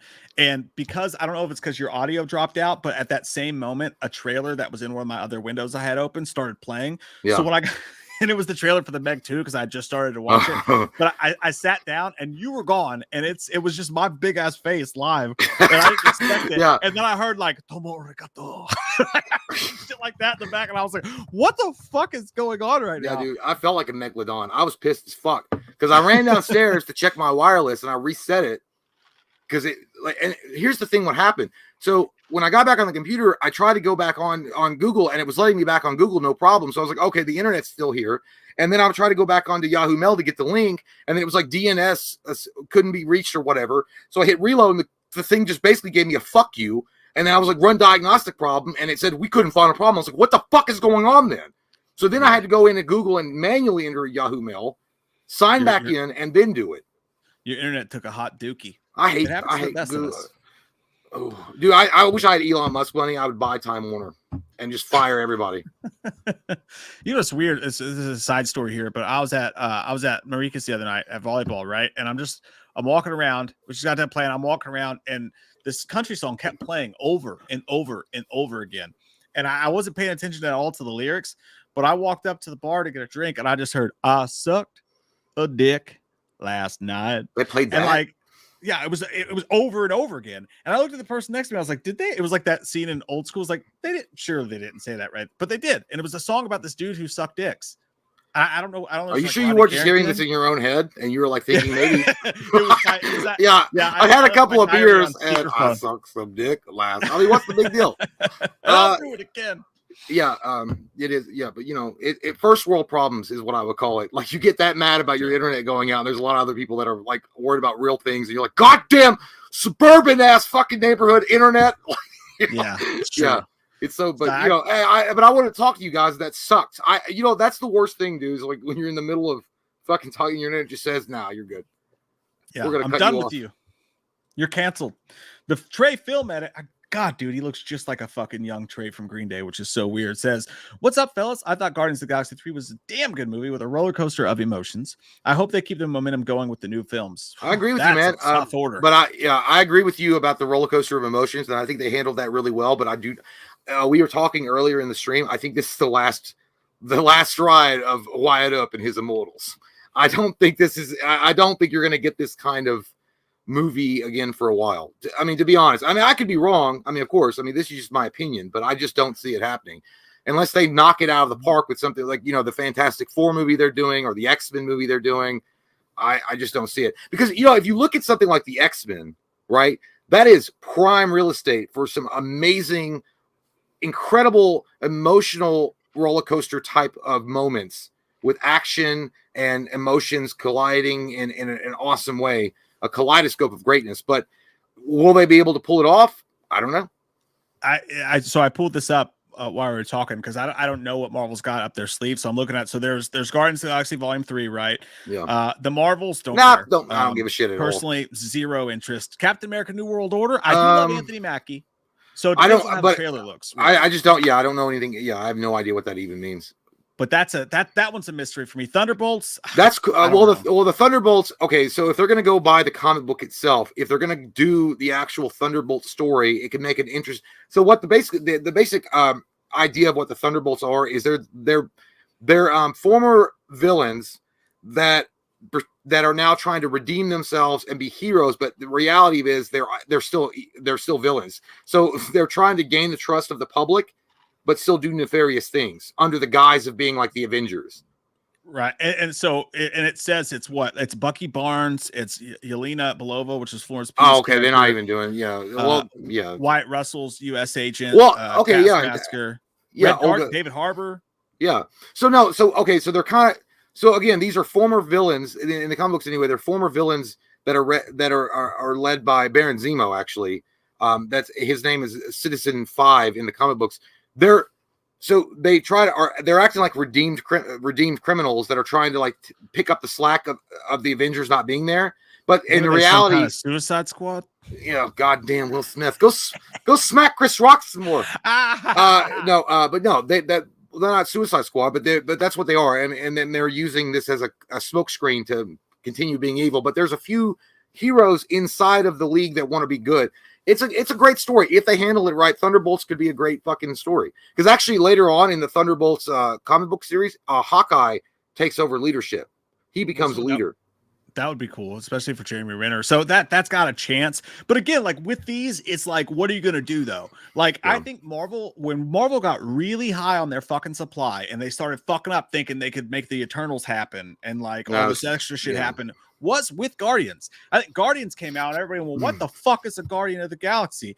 And then that movie was so special and so original, and it was exactly like it was a shock. I think the original Guardians movie was a fucking shock at how amazing that movie was. Yeah. And I think Marvel thought, we can do anything. Hey, we don't have to do Iron Man and Captain America. Like, we could get these fucking B, C, D role players and like people will eat the fuck up. And I think just now they are starting to get their comeuppance for that. They didn't realize what they had in James Gunn and that special script and whatever that they had. So it just depends. Are you going to get some hire to direct and basically Kevin Feige's Steven Spielberg in it to Toby Hooper's Poltergeist situation? Or are they going to get a director like James Gunn that's going to come in and put his own mark on it and make it special? So I think that's the problem. I think, and again, I might be telling tales outside of school, but I think that's gone. I don't think you're the directors that are going to do their own thing, like the James Gunns or the Russo brothers type of situations. I feel like now they want to hire, and again, I mean, I could be wrong. I feel like they want to hire corporate yes men. Right. And, no, I'm with you. But again, I'm not trying to take any kind of creative talent away from the directors they hire. I'm just saying, I feel like they're just going to be like, hey, we have this line of stories we want to tell. You have to do it exactly the way that we want you to do it, and that's it. And it kind of strips away the creativity and originality of what made those other movies special. Yeah, and maybe them letting Sam Raimi do his things with Doctor Strange 2 is like some hopeful signs. But going on Blade, I have no hope for that. I have no hope. I just, with everything you hear about, like Marshawn Ali is a fucking great actor, but come on, man. You had rated R Wesley Snipes in the 90s. Yeah, you're not going to. I think Wesley Snipes is going to come back. I really do. I think because here's the thing: Blade he's got all the powers of a vampire, but he's still human, so he could technically still age like a human. More slowly, right? But he could still come back and rock that role. Or I would have hired Michael Jai White. Yes, that would have been awesome. I would have loved that. Deadpool 3, that's a big one. That's phase 6 though. God damn, that's phase 6, dude. Jesus Christ. Oh, that's so long. 4 could be huge, but classically is usually a turd you flush down the toilet. So who knows? Well, that's gonna really depend on the director they hire and the script that they adopt, because that movie, in my opinion, I think Fantastic Four should be an easy ass movie to tell. I think 100% it's an easy ass story to tell. The plot is not complicated, but they always seem to fuck that movie up for whatever reason. And it's so bad. It's so shitty because making a good Fantastic Four movie gives you a gateway into Galactus. It gives you a gateway into Silver Surfer. It gives you a gateway into all this cool cosmic shit. And butt sex and with cock rings. It's an amazing adventure through the negative zone. Yeah. and here's the thing about a movie like this too. If it's a huge hit, if Fantastic Four fucking rules the shit and it is a Guardians of the Galaxy type of original badass movie that shocks everybody, it could reinvigorate everything. It could. Things. It could. And by the way, the rumor that came out, it was shot down. I think there was a huge rumor that was floating around. Mila Kunis, yeah. And she's like, I'm not a part of it, but I know who is. And I was like, okay, well, that's a non-story. You guys were slow on the news today, but it's Ashton. Mila Kunis confirmed she's not in Fantastic Four, but she knows who is, and she's not saying. Okay. And then ultimately you have the Kang Dynasty. 2025 is where we're at this point, which I'll stop here. But like that only matters if they do something really special between now and then, because right now that looks about as interesting as a hot dog in a toilet. Yeah. Well, here's the thing about Kang. To be honest, Kang the Conqueror is a great badass bad guy. He really is. He's a great bad guy. I just don't feel like it's time. I feel like, again, and I never would have said this ever before I saw Guardians of the Galaxy Volume 3, but the High Evolutionary is the kind of villain you want. He's got this over-the-top craziness about him, but he's also really super intelligent. I know that Kang the Conqueror, the guy that plays him, is doing a great job, and he kind of has the same virtues about him or makeup. But there's something about the guy I think the guy that plays High Evolutionary is a better actor. I just do. I feel like he's got a lot better of a range of emotions that he can show on camera in a way that's a lot more convincing. And again, I'm not taking nothing from Jonathan Mann. Again, I think he's a good actor. Huh? Jonathan Majors. That's what I said. You said woman. No, I said plum. I said plum. Yeah, Jonathan Majors. I'm sorry. Yes. I think he's a great actor, but again, dude, if you're following up Thanos, right? You got to have a villain that's really like something amazingly huge. I wouldn't even have used Kang or High Evolutionary. I would have gone with the Galactus thing. I would have really started in on the Fantastic Four and the X-Men thing, bringing that thing together. And if you're going to that's phase 97, maybe so, but we'll be dead. But here's the thing: Galactus, either you do Galactus or fucking Onslaught. And dude, imagine doing Onslaught right, and then what if they did Onslaught, and then you could reboot the whole fucking MCU. I think they know they have a wild card up their sleeve. Look, if this shit continues to go downhill the way it's been going, hey, we'll just fucking make an X-Men movie and people eat out of the palm of our hands. Well, they do. Like, I think that's where they're at. They actually do have an out because it's just like DC has an out with the Flash thing, the Flashpoint, because they can get to reset the entire Heroes Reborn. Because that's after Onslaught. Yeah.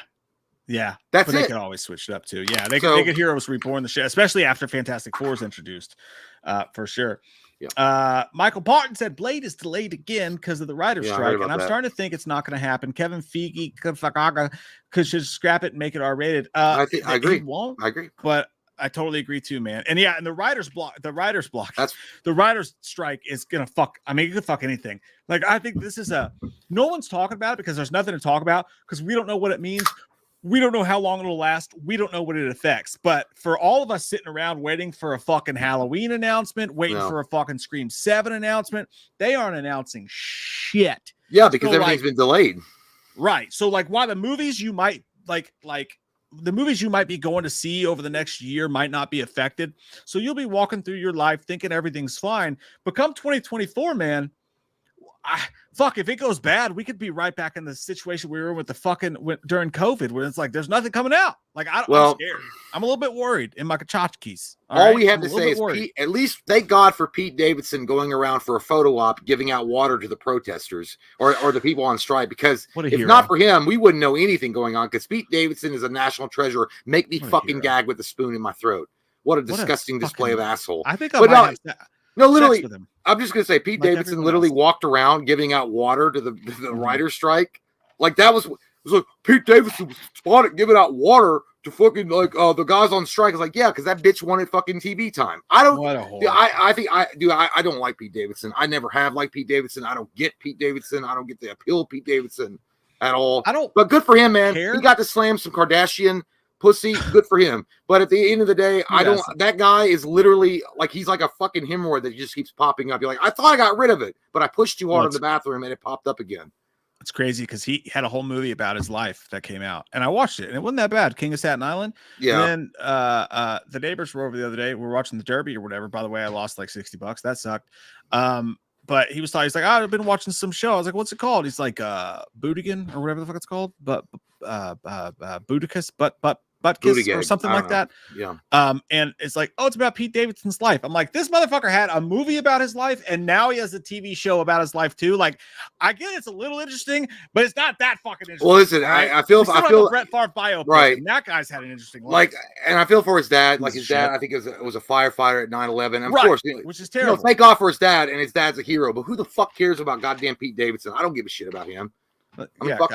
I'm very confused as to what the world is about right now. Gary says, by the way, I didn't know he had a cameo in this. Didn't see him. Didn't notice. Saw it in the credits afterwards. He was in the movie apparently. Who?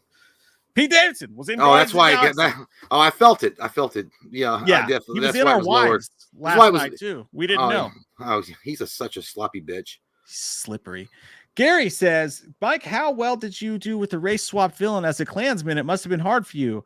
What? What? What does that mean? Referencing my racists moment on Twitter in 2023, earlier this 2023. It wasn't actually a racist moment. That's a joke that we have a running joke on the channel. I am not, in fact, racist, and I moved. But Mike is a Klansman. He's an honorary Klansman in a lot of parts of Alabama. I have many leather-bound books and on the white race superiority, volume 1. Way, what the why does his icon have a gentleman named Elon Musk that is clearly not Elon Musk? No, because that's the joke. Have you not seen this meme about the Cleopatra thing? So they're like, what if you just make Elon Musk racist? Well, no, so if you're going to make an Elon Musk biography, you just make Elon Musk African American because he's from South Africa. That's the whole. That's the joke that Gary's pointing out. Well, what about Neil Blomkamp? Arthur Vega says super sticker. Thanks, man. I like your picture. Hey, all right. I like that fucking profile pic. Is that one of those hot toys? Yeah, it's hot and it's a toy. I don't know if they came out with the hot toys. Michael Myers. It looks like it though. It's pretty sweet. He looks like a samurai soldier. Movies for real. With a picture of Felissa Rose right when she revealed her dick to everyone. Says when Rocket's first word was hurts. That was cute though. Like, yeah, well, I was like, you fix that fucking raccoon right now, pieces of shit. That's when I revealed my heart. Yeah, yeah, dude, there was a lot of emotional. You know what it felt like? It felt like the superhero version of Homeward Bound in a lot of ways. I don't know. I could watch certain scenes of that movie and like fucking instantly tear up because I don't like that shit, dude. Like it was forced genetic mutation and genetic experimentation without any type of oversight or laws or morals or ethics, and this guy was just going in there and experimenting on these, and it was like it was heartbreaking, dude. Like that shit's fucking sad, dude. Maybe that's why it gets me because I've seen like Man's Best Friend. Oh, I thought you because I do it myself in my basement. I take squirrels and shit and pull them apart. Yeah, yeah. Why do you think my dogs are so cute? And by the way, if you guys like Felissa Rose, we are doing a sleepaway camp anniversary commentary with her in Knoxville in June. So look it up. Come see us. See about me. I'm not going to say it. Well, I do want to say it, like when we're hanging out with her, but like, was that your dick, Felissa? But I'm not going to say it. Show us where you put it. Because where'd you hide it? She'd be like, no. Or she might get the joke and be like, yes, it was. I was like, I see. We're going to have to tread carefully. Mm-hmm. With that, Mike actually talked about this briefly like about a week ago, 2 weeks ago. Yeah. It's going to be weird because we've done commentaries before with other people, namely Eric from Pretty Much It. But we've never done it live with an actual actress that was in the movie. So it's kind of strange on how to approach it. I'm going to have to ask. Yeah, we're going to have to be like, hey, do you want us to shut the fuck up? Because I'm going to need That's you what to tell us. I don't know. It's like you can ask us. Or if she wants to lead the combo, that's cool. I don't know. Are we supposed to just introduce it and then shut the fuck up? Because I'm fine with that. I will drink from my sippy cup. I would totally be okay with that. Yeah, I'm excited to... I'm anxious to find out what the fuck we're supposed to do. Yeah. It's gonna be nervous that day because I'm gonna be like, so we're gonna be live and we're gonna be live. It won't come up until 10 minutes before we have to go live. Be like, dude, I don't know what to do. You're like, just go with it. Just go with it. Maybe it's Maybelline. Well, the fun thing is that you and I are gonna be there all day Friday, and then Saturday we have a booth at the FrankenCon convention in Knoxville, Tennessee in June, and we have a booth all day long.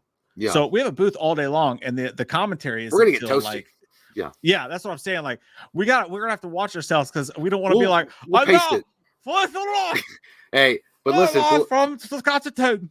Felissa's a badass dude. Felissa does like fireball shots with her fans, so there is a good possibility that Felissa gets drinking. If Felissa is like off the chains, ready to party. Like it's 1999, and we come up there, and she's like, "Fuck yeah, let's show that girl dick." I'll be like, "All right, we're good." She's that's really the key to it all. That's the key to it all. So basically, what we're trying to say is, if you pay for VIP tickets for this event, don't boo us. Can happen. Just don't boo us. I'm afraid of getting booed. I don't want to get booed. Like like if we're talking and be like, so Felissa, and then people are like, boo, I'm like, shut the fuck up. Like, I don't want to. Excuse me. What's a Nubian? Yeah, I don't want to. I don't want to have those moments where you're like trying to interview her at the same time of watching her flick, because you're trying to forget that people are watching it behind you. And then if you're trying to talk and you're like, Felicity, can I ask you a question about this thing? This was like, ooh, you're like, why don't you boo your fucking mom for birthing you? Shut up. Yeah, we're gonna have to go into that with a game plan. We're gonna have to figure something. It's gonna be hard. Yeah, we got time. We got a month. We'll figure it. It'll be fine. Nora says, "What's up, Michael J? Hope you're both doing well." Well, it's shriveled and slightly to the left, but other than that, what are your guys' expectations for the David Gordon Green Exorcist movie releasing later this year? Take care, Did you take care, Norris? Thank you, Norris. Love you. I don't know, man. I mean, me and Mike have discussed it before. I don't even think they really should have remade this movie at all. I feel like The Exorcist, the original, was, and it still is, in my opinion, the scariest movie of all time. I hope it's good. I hope they don't spend too much fucking time doing a backstory on the whole thing. Do you know what The Exorcist was? The coolest thing about that, they only gave you a brief moment. Like, I think it was in Africa where they found the idol or whatever it was. I don't know. When they found the demonic statue, and then it gets right into pretty much the action of Captain Howdy and all that stuff. I hope they don't go back and try to make like a fucking 45-minute explanation about the goddamn demon and the statue and what it means and the history behind it and where it connects to the Egyptians that once fucked the Greeks. I don't want all that shit. I just want Dan Brown. I don't like it. Yeah, Dan Brown can suck an asshole, because that wasn't true at all. But I hope it's good. I just hope it keeps in with the same spirit of the original, which it probably won't. The original is goddamn classic for a reason. There's a reason why that movie's classic.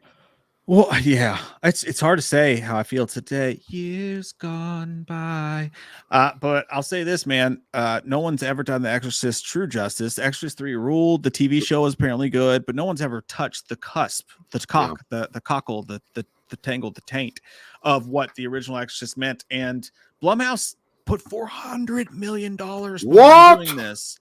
$400 million. That it? Yeah, that it. They got our guy Christopher Nelson doing the special effects on it, which is fucking exciting to see. And I know that those people are busting their asses on it. Like, apparently it's been a crazy production. It's hard to say. So it's called Exorcist the Believer, I believe now. And it's like, I don't know, man. Like, Blumhouse definitely needs to take a different approach than they took with Halloween for Exorcist. There's no doubt about that. Exorcist is not. It's not a franchise where you're going to go, well, I'm really here to see Linda Blair and like hear about Captain Howdy. No. People show up to an Exorcist movie. They show up to be fucking scared. Like, so if you're going to make an Exorcist movie and you want it to be good, there is no Easter eggs that are going to bring people over the top. Like, you got to come with the fucking scares. Yeah. Blumhouse hasn't really done that.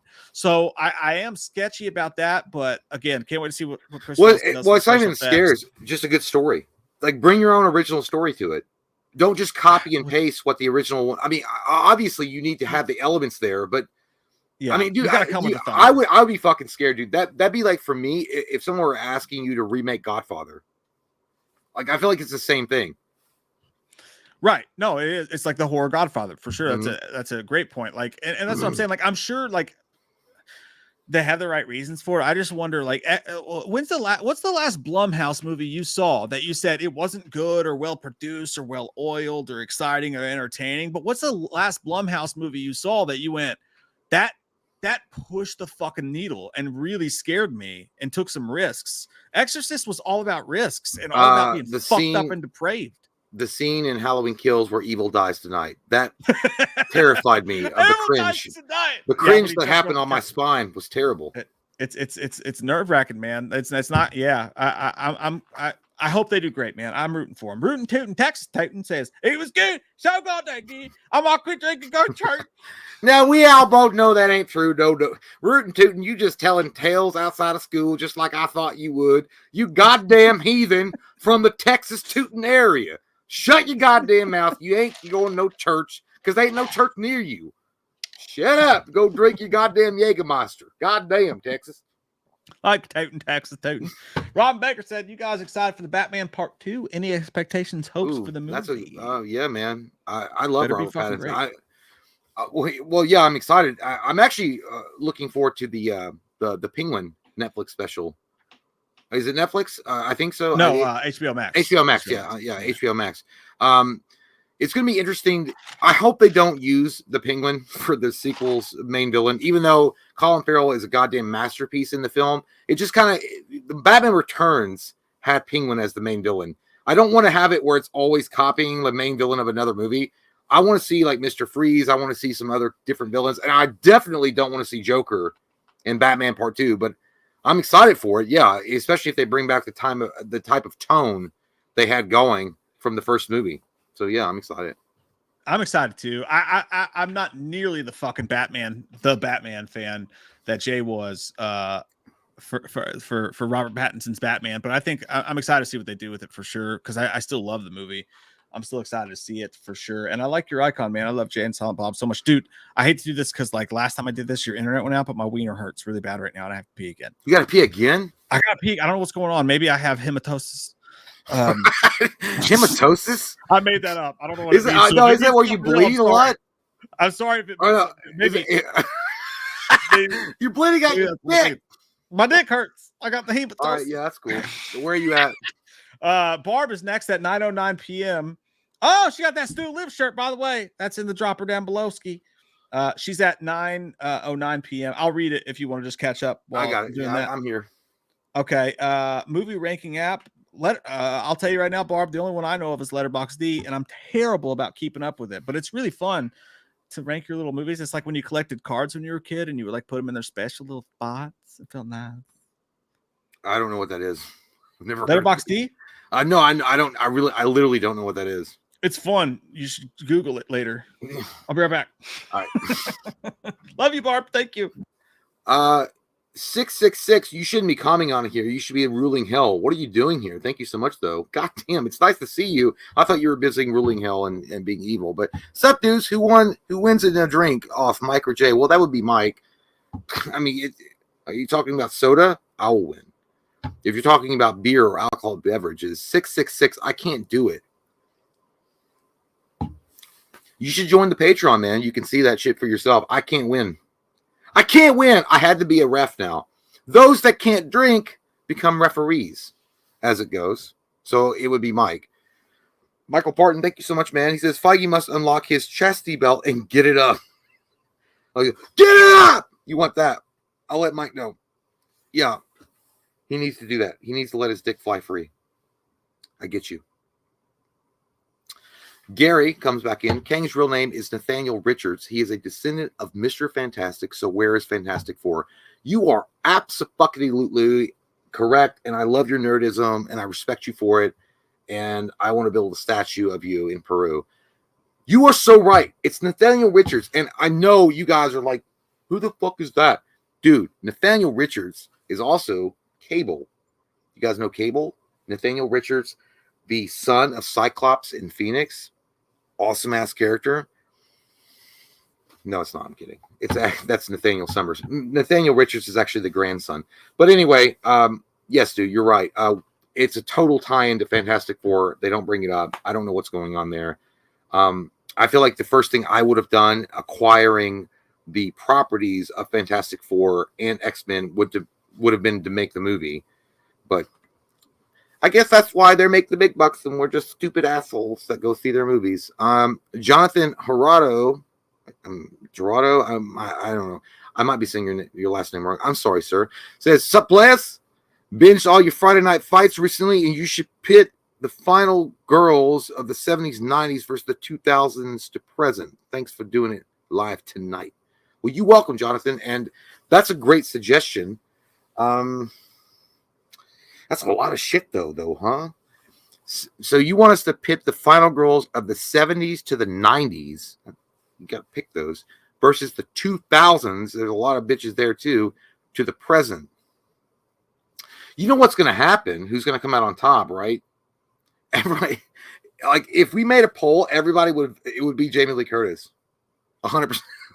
But that would be fun. I feel like that particular idea, though, it's a great idea, but we have to split that up into several parts. But I do like the idea. I do like that idea. Maybe, Jonathan. Oh, and we're caught up. Good. Ryan Tuvell says, hey, Jay, Action says Ben Richards. Ben. No. There was Franklin Richards. Nathaniel was. I could be wrong. I might be getting my comic book shit messed up here. Hold on. I was literally gonna. I'm looking at my. He says breed me nice and tight because it was in bold. I can't. Hold on. Okay, Ryan Tuvell says, "Hey Jay, have you played Star Wars Survivor game yet?" No, I haven't. I got it. I bought it. I pre-ordered it. I have not got a chance to play it yet. I'm playing the Miles Morales Spider-Man game. I got to finish that first. Then I'm going to jump on Jedi Survivor, and I would love to give you guys a review of it after I get done beating it. But I'm looking forward to it 100%. I haven't got to play it though. Just like I haven't got to play Resident Evil 4, which I also want to play. But dude, there's so many games, and like, dude, goddamn, Final Fantasy 16 is going to come out next month. Okay, I'm excited for that. I haven't been excited for a Final Fantasy game in quite a bit, and it looks really cool. Tomo Ogata says Lige would vote Jessica Biel. Yes, like you're telling the truth. Am I frozen again, or you guys just stopped talking? Am I frozen? Okay, it's just me then. I ran out of interesting shit to say. That's what happens. You know, it's all about content, bro. You got to make content, bro. Michael Parton says, what the fuck? Are you guys talking? Oh, no one's talking.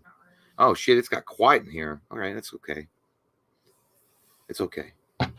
It's all right. I don't care. It's fine. We'll just sit here and look at each other weirdly. I'll do that with you. Diablo 4, anyone? I haven't played that, but Michael Parton is asking.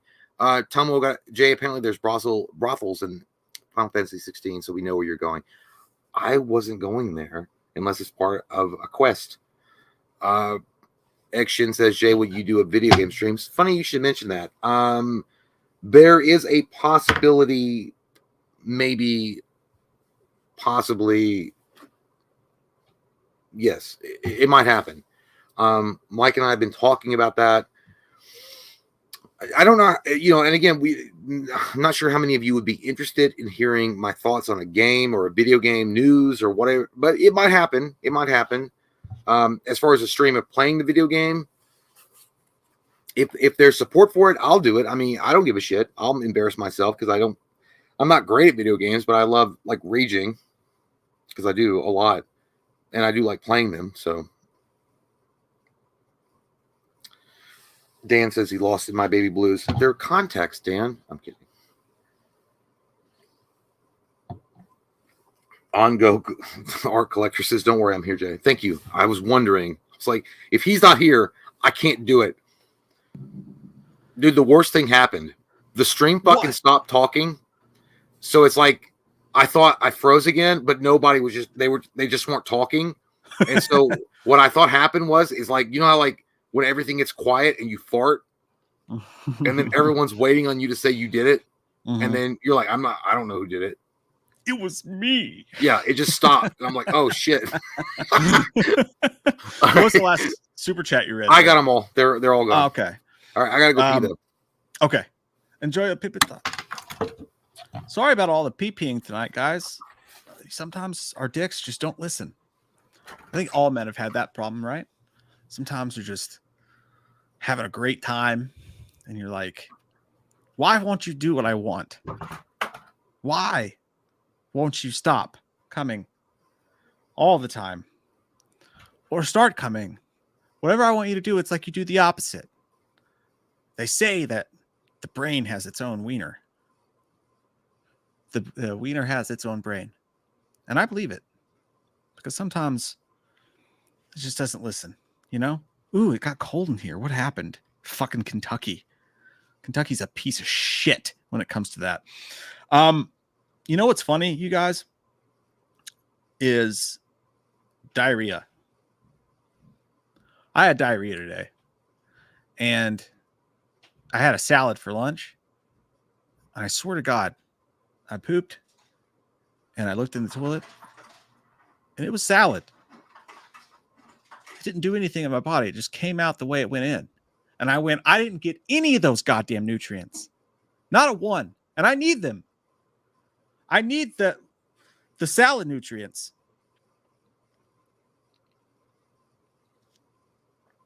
You know? What am I going to do? I'm going to have to start drinking my own poop. All right, I'm done. I swear to God. All right, no more poop talk. That was disgusting. I'd like to apologize to my parents and my dog and everyone listening right now. All 7 people, my wife especially, who has to go in that bathroom when I'm done. It's awful. It's a horrible experience. But it's happened to you guys, right? You know what the worst thing is when you leave the house and you have somewhere to go and you're like, oh, I've been waiting all day. I've got my appointment. And you get in the car and you're driving and then your stomach goes, goo, goo, goo, goo. And you go, oh, fuck. And then you have to, either you have time to turn around or you don't. Either you have time to turn around or you don't.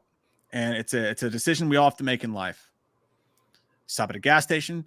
The worst thing you could do is actually go to the place you were supposed to go and poop there, because it's definitely going to be an uncomfortable situation. You don't want that. You don't want that at all. Egg Shin says, will Green Bay win 3 or 4 games this year? You know, I'm hoping for 7 to 12. Anywhere in between there would be nice. But it's going to be a dark year for Green Bay. But I can root for Aaron Rodgers too. So I have 2 teams now. Fuck you. I make my own rules. I do what I want. I do what I want. Hey, what's coming out? What are you guys going to see this week? This week is Hypnotic with Ben Affleck. Robert Rodriguez directed Ben Affleck film called Hypnotic. And it looks dumb as shit, but I love me some Ben fucking Affleck, man. I'd watch that guy eat corn. Not even on the cob. Not even on the cob. I like Jordan Love. I do like Jordan Love. I think he's going to be good. I just think that the Packers fucked over their quarterbacks. It's not Jordan Love's fault. Here in 12 to 13 years, he'll go to the Jets and we'll all be pissed about the next guy. Jordan Love's going to be fine. It's going to be fine. I'm sick of Green Bay fans is what I'm sick of. They're entitled fucking assholes. And I say that as a Green Bay fan. I got a couple of you guys saying, hey, look at my last fucking super chat, Mike. I want you to fucking see it. And I will. Gary said Kang's real name is Nathaniel Richards. He's the descendant of Mr. Fantastic. So where is Fantastic Four? Gary, I don't know, but that's not Elon Musk. All right. That is not fucking Elon Musk. I know. I don't know what's going to happen, man. It's all so deep and twisted and fucked up. Yes. Get it up. Put it in the chastity belt. I wear a chastity belt on the weekends. Yeah. So I'd keep my shit together. By the way, we didn't give our ranking for the movie overall. We didn't. We actually have to finish talking about it as a whole, honestly. We kind of... That's true. We kind of blazed over. Yeah, we did. What else? I'm gay. I mean, yeah. I don't know what... well, the movie itself, it mainly explores Rocket Raccoon's backstory, which I think everybody could pick up from the trailers. It is the end of the current Guardians of the Galaxy lineup, as we know, because at the end of the movie, they all decide to go their separate ways, except for Drax, Rocket, and Nebula, and then everyone else just goes their own way. You can Mantis, go your own way. I don't care about, and I know people like her, and she's a good actress, but I don't care about Mantis. I don't give a shit what she's doing. I feel like the way that she said she was going to be like just going out and patrolling with her 3 slug things. I feel like that was Disney saying, we're going to make a TV show on that. Like, nobody will care. I was like, nobody's going to give a shit. But I mean, you are Disney and you like to bleed money. So you might make a fucking Disney Plus show like that. So you might do that, but nobody cares. The only one that people really are StarLord, Chris Pratt. He goes back to Earth to reunite with the grandfather from the first film. And then and then you have that second scene where he's eating cornflakes or whatever and talking about mowing the lawn. It was so stupid. I mean, it was dumb. It's funny because it's like seeing StarLord, he's like, because that is an argument you have with your own mom or aunt or whatever. Yeah. I think it's weird if I mow the lawn and a 43-year-old man's just watching me mow the lawn. That part was funny, but the fact that it went nowhere is what made it so awkward. Yeah, and then and it says at the end, StarLord will return, which I was actually shocked at because I thought Chris Pratt was done. I think it begs the question. at the end of this movie, there is a moment, like I said, where Chris Pratt jumps out of the spaceship and he's floating through space, and he's fucking dead. I mean, he's fucking dead. His face pops. He looks like the worst victim of plastic surgery you've ever seen. And then like Adam Warlock saves him, and then he comes back. Here's the question: would you have rather him died in this cool ass movie, or are they going to bring him back for some shitty Phase 5 Marvel movie and kill him off in a kind of crappy way like they did Loki at the beginning of Endgame? You know what I'd rather see? Like, honestly, like, I feel like I would watch a fucking, and tell me if I'm wrong about this, you guys, I would watch a StarLord standalone movie where it was like deep in his character and what he's going through. And maybe maybe they do the Thor thing and something comes down to earth and he's alone and he doesn't have this super team to help him. Dude, I would love that. That actually be really, you make a fucking HBO Max series out of that. Yeah. Yeah. Like, cause where like it was just him being like a mundane dude getting a job and doing shit. Yeah, like I'm into that. Or maybe he tries to solve some earthly issues. Maybe there's a serial killer. I don't know.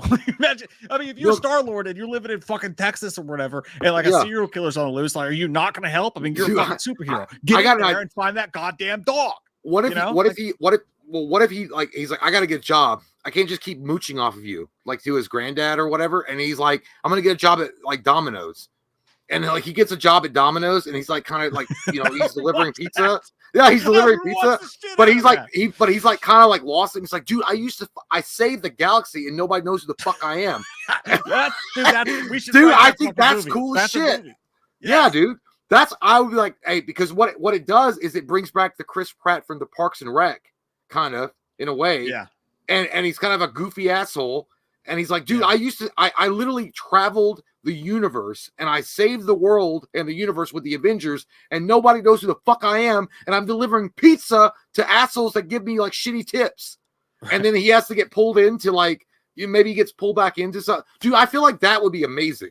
It's a touch too Spider-Man-y, but like I still love it. And also like imagine like StarLord interacting with like Deadpool, like in Nebraska, like, you know, like not spacey and all this shit like that, but just the character, like a regular expand a little bit and like interact with like a Deadpool or something like that. Well, it wouldn't be Deadpool because he's too superhero. I like have him interact with Happy Hogan.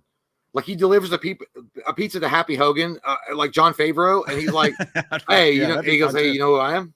He's like, "No, I don't know." And it's like this whole. He's like, "I'm StarLord, man. Like, it's me. It's StarLord." Yeah, I came back, and he's like, "You gotta have to refresh my memory." He's like, "When he snapped his fingers and I came through the portals and I saved everybody."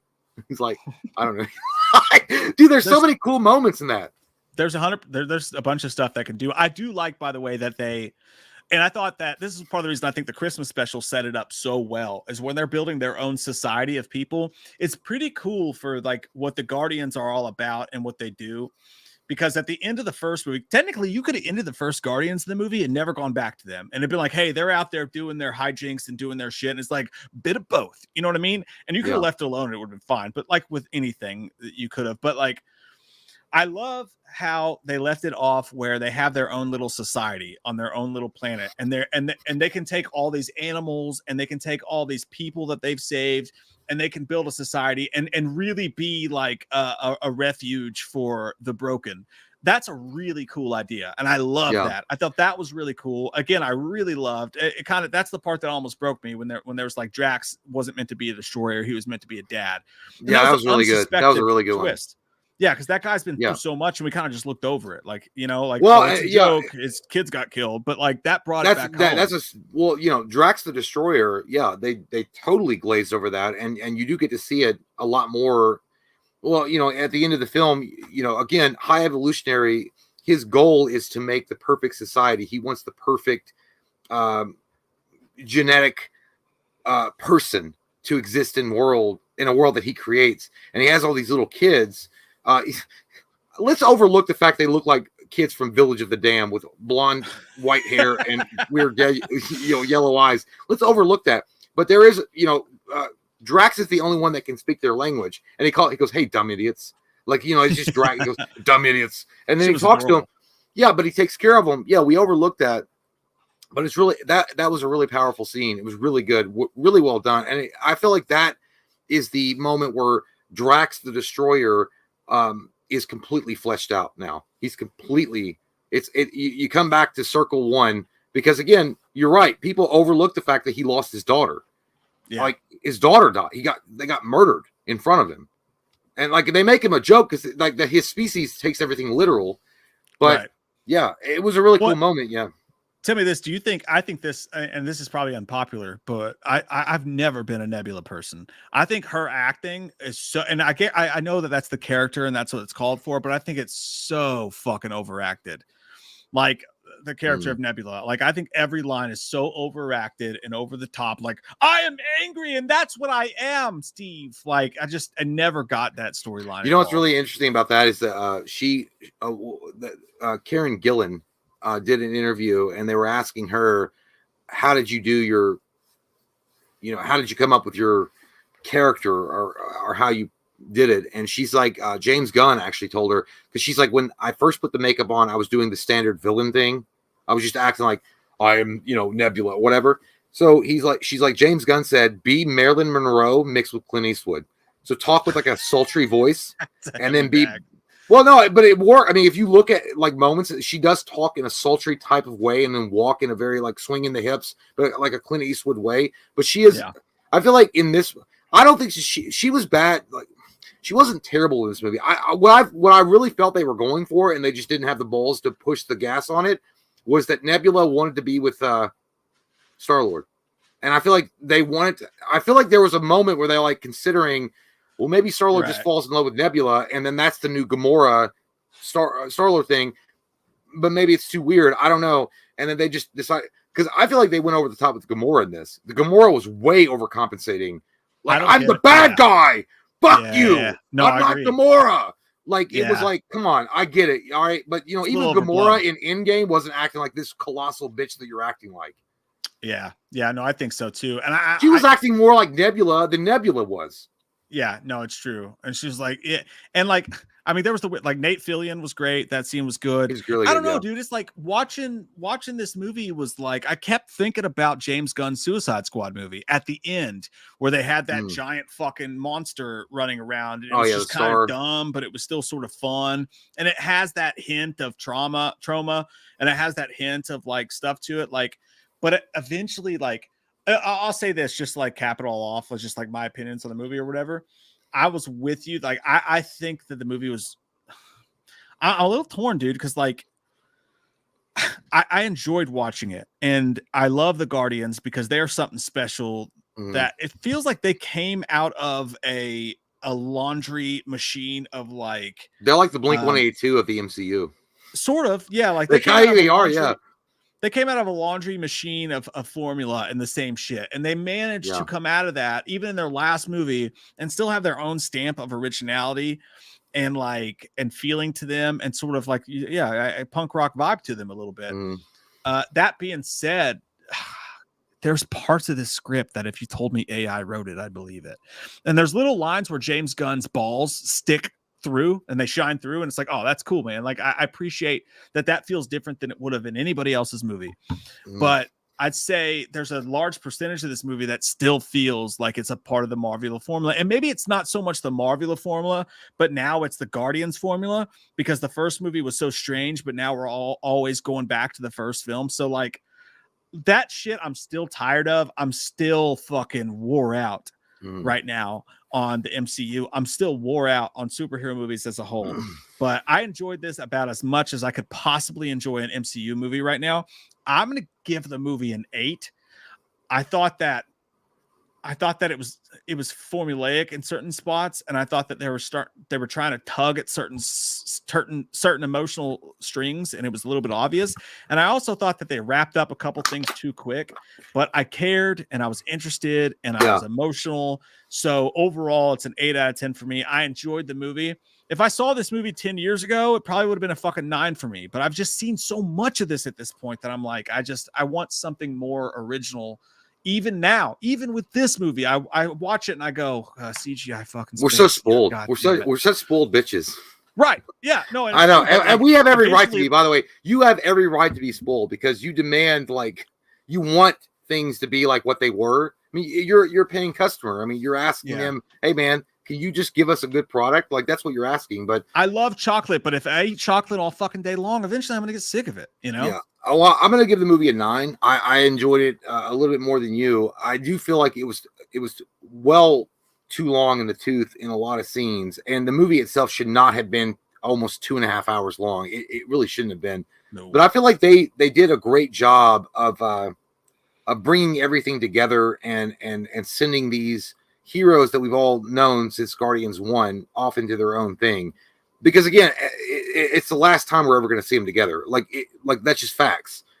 Just like it's the last time that you're ever going to see.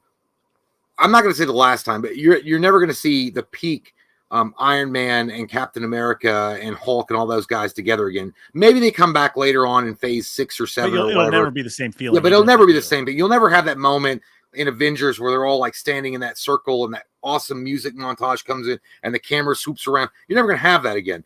And I feel like they did a good, like it really did feel. And when I say it felt like a graduation movie, like there was something very 80s about it, like very 80s, like at the end of Breakfast Club. Right, and I know it's weird. Like you're like, what the fuck? But at the very end of Breakfast Club, but if it was the third Breakfast Club, yeah. If it was, at the end of Breakfast Club, when they're all walking out in the field, and Bender puts his arm up, and then it pauses, and then that's it. Yeah, that's it. That's all you, dude. I'm like, if they had ended the movie that way, I'd be like, I'm totally happy with that. But they had to make sure that people understand that these guys aren't going to be reunited. They're not going to be together.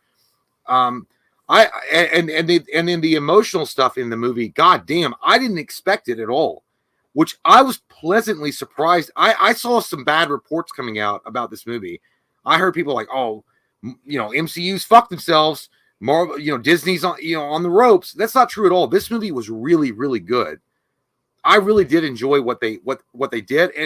And even you'll admit they attempted to do things that maybe it didn't work out for you, but it worked out for other people. But overall, I feel like it worked. I feel like this is the best movie, and you're right, 100%. This is the best movie they put out since No Way Home. No Way Home. And I may even appreciate it more. I don't know.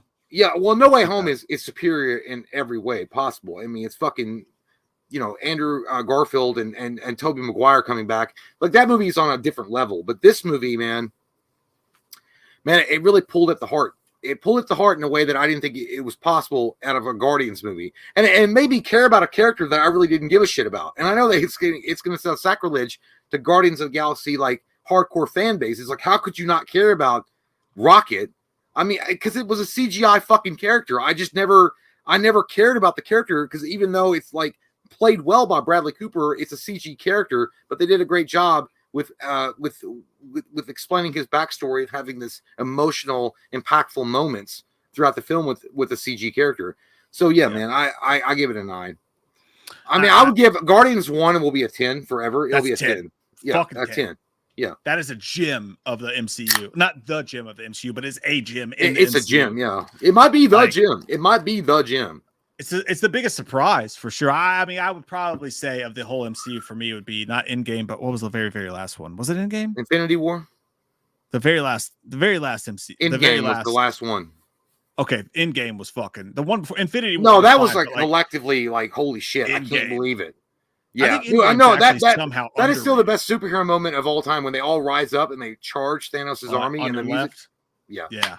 Fucking shit, man. But dude, at the same time, you already said it. Guardians of the Galaxy Volume 1, it literally came out and everything else was being serious and it did its own thing.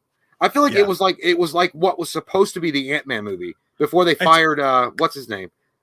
Edgar Wright. Yeah. And by the way, I agree. You guys were talking about it a little bit in the chat. I agree. Ant-Man 3 sucked. Like, it's not that it sucked. It would have been a great movie fucking 20 years ago. But, dude, it's so goddamn. Did you see it? Big Boogie Monster. Yeah, I took Ellie to see it. But it's just bad? like, hey, it's fine because Paul Rudd's so likable and you care about his relationship with his daughter. But apart from that, oh, my God, dude. There was nothing like this, though. No emotional. Not really, not at all. Like just pure fucking Disney Plus bullshit. Like, it almost feels like some of these movies are just trying to rip off Star Wars. So I'm gonna wait. I'm gonna wait. I'm glad I'm gonna wait because I was gonna rent it last night. Because after watching Guardians Volume 3, I was like, hey, I'm gonna go watch Ant-Man 3, and they was like, it's $20. and I'm glad I waited because it's going to be on Disney Plus in like a couple of weeks. Yeah, wait for it. Here's what they don't realize, dude. They think like when they do these movies, like Ant-Man 3 specifically, it was like, oh, look at these crazy weird creatures, and we're in the quantum and all this stuff like that, and it's weird and it's exciting and it's new. And it's like when Star Wars did it, no one saw anything like that. You're just doing the same shit. You're just bringing the CGI monsters that have different googly faces, and you're expecting us to really care about this new plight. And it's the same fucking goddamn script. It's like point A to point B to point. What's it got on Rotten Tomatoes? Ant-Man 3 was really. I think that the critics loved it, and I feel like the audience hated it. Love it. They always fucking. I think it was lower than expected, but like, yo, you can look it up. I think the critics fucking. I know the audience score was low. I just want to see how low it was. The biggest problem with Quantumania, dude, is that you have Paul Rudd. Like you have. Paul Rudd and his relationship with his daughter and their family is the most interesting thing you got going there. And they made that level D, and they made the CGI spectacle fucking C, B, and A. And like, and then there was some Kang in there that was pretty cool. It's 47% rotten on Rotten Tomatoes is Quantumania, surprisingly. What's the user score? 83% positive. So no way. Like fans like this? Fans liked it more than critics did, for sure. Whoa, that's weird. I thought the fans hated it and the critics loved it. Okay, I guess I was wrong. I'm so sick of it. Like I put it this way. Like I'll make this analogy. It's like the Turtles, dude. It's like the fucking Ninja Turtles. All right, you got fucking Michael Bay Ninja Turtles. You got Seth Rogen Ninja Turtles. You got animated Ninja Turtles. You got these Ninja Turtles. What the fuck is wrong with what Jim Henson did in the fucking 80s with the puppets? I don't get that shit back. Yeah, dude. You know? Like, well, it's the old saying: if it ain't broke, don't fix it.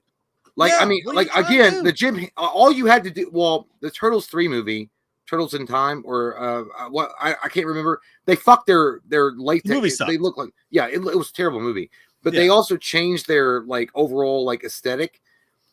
Why in the fuck? To me, the Turtles look the best in TMNT 2, Secret of the Ooze. They looked the fucking best. They moved the best. The puppeteering was better. You could have taken that, the way they shot that, and put that in a new film for 2020 or whatever, 2019, whatever it came out, and people would have gone fucking nuts. They'd gone fucking nuts. We'd go crazy. Get a good writer. Get a fucking Tony Gilroy or some shit. I don't fucking know. Get a good writer to make a fucking movie. Bring in the animatronics of old. That shit explodes. I don't know what the fuck they're thinking. It's the same dumb motherfuckers who have the rights to Nightmare on Elm Street and aren't doing anything with it. You got a fucking gold mine. You're like, oh, what am I Conjuring spin-off Annabelle twat? I don't fucking understand it. I don't understand it. By the way, Tomo Ogato's great. All fathers love their sons. Dude, that broke me up as a kid. Remember when they all meditated together that was the scene where Splinter was like chained against the fence, and he's like, my father hates me or whatever. He's like, all fathers love their sons. Like, dude, you don't have to treat the subject material like you're talking to 10-year-olds. Right. Take it serious. And I think Guardians does that a touch. That's exactly what they do. Stands out. That's weird that you say that, because James Gunn said that the same interview that I was watching, he said the main thing about Rocket Raccoon and all the characters, I took them seriously. Yeah. Like, this is happening. Like, these are actual characters, and this is happening to them. I hate fucking Hollywood when they like, well, it's a joke. They're fucking turtles. Who cares? Take them seriously, man, and you will see like results. Like, people, I remember that scene. See their own lives reverberated to them through these characters. They want to look at what a Leonardo's going through or what a StarLord's going through and see themselves in them. So put them through serious life issues. Yes, exactly. Which is why StarLord works so well. The whole thing about, like I said, about the whole thing about him jumping around from person to person, needing to go back, like, you know, to his roots and all that shit like that. That shit fucking matters to people. Well, dude, 100%. I feel like the state of new movies is that they can't find a character in those films that you can relate to. You can jump into their bodies and see the world through their eyes. Right. Like they need that one character, right? That you can be like, I get it. I get the whole fucking thing. I get what they're doing. I can get that. I can relate to that. And I feel like that will be like a normal staple of any filmmaking director that's worth its salt. Like, hey man, you got to have that one character that every audience member, no matter what your color is, your creed, your background, you can go through their eyes and be like, I connect to this world. Logan thinking he's not good enough to be a dad, you know, like thinking that he's not, the stuff between him and his father figure and Professor X, like, yeah. I mean, it's obvious writing. I don't know why they don't do it. Like, honest to God, fucking, like, I could count. There's tons of Marvel movies that have come out that literally feel like they're written by a soulless fucking computer bot. 100%. No, just eat it up. I don't get it. Well, you're talking about AI, dude. Now that sounds like assembly line. A lot of the fucking AI like type of movies that could be produced for Marvel, if they were just like, we don't need writers anymore, we're going to fire all our writers and just have AI write all our scripts. There have been in the last 2 years, Eternals, a lot of these, and again, I'm not knocking the actors doing the movie, by the way. Just don't get me wrong; they're all good actors, but the script was garbage. And like it does feel like an AI program could write that shit out based on the formula that's entered into the program. Hey, this is what Marvel's about. This is what Disney MCU is about. So just make a script, a 2.5 hour script. Just don't upset. There you go. That's it. And by the way, you don't have to cut nothing because you're an AI. It's going to be perfect. And don't upset anyone because you know what? Life's not upsetting, right? Yeah. What? The fuck? Yeah, like, don't be offensive. It's yeah, about don't going there. Yeah, don't be offensive. Don't say something you're not supposed to. Don't say things that aren't deemed acceptable by modern day society. This is what happens, dude. When you chain the wrists of directors and writers, you come up with subpar shit. Like, let them do their shit. Let them fucking write. Obviously, you don't want a goddamn the Dragon Klux Klan of the Ku Klux like fucking writing a script. But I'm pretty sure that if a writer that was worth his salt wrote a line in a movie or scene that you might deem, ooh, a couple people might take it this way. How about just take a fucking chance and not worry about it? Just make the goddamn movie. Make it good. Make bad guys like bad if it's not they're supposed to be. Yeah, if they're not calling for the execution of a person of color because they're that color, unless you're making that type of movie, that's, and if they are, make that motherfucker get the worst, most but painful death scene you've ever seen, just to show what a piece of shit they are and that they fucking deserve it. Yeah, I would love to work with a writer, dude. But like, hey, man, just make the best thing. Just make a good fucking movie, man. Let's just make a good movie, and then we'll go through it together. But by the way, if it's something that's going to be offensive to everybody, listen. You can't please everybody in the goddamn earth. You can't. You're going to write something. You're going to say something. You're going to do something that someone out there is going to find fucking offensive. And if you live your life like that, you're going to be an old man before you're 20. Just calm down. I think that James Gunn has a little bit of that fucking dog in him, and I think what he does in the DC is going to be fucking special. I'm excited. Really excited for what he After does Volume 3, I'm actually looking forward. Of course, it sucks about Zack Snyder. Of course, I feel like he got the short end of the shaft, and he got butt fucked in the shower when the guards were gone. 100%. He is Tim Robbins. Yeah, dude, he is. I hope he crawls through all the muck that he can and comes out on the other side like Andy Dufresne and raises his arms up and gets all that muck washed off. Yeah. But dude, James Gunn, I think that James Gunn gets what DC is going for. You look at Peacemaker. You look at all that. I feel like he gets the vision. He's like, and it's going to be interesting because he's like, I don't have the constraints that Marvel put on me. I can do whatever the fuck I want to do. I can say fuck. I can say cock. I can say shit. I can write my comedy the way I want to write it.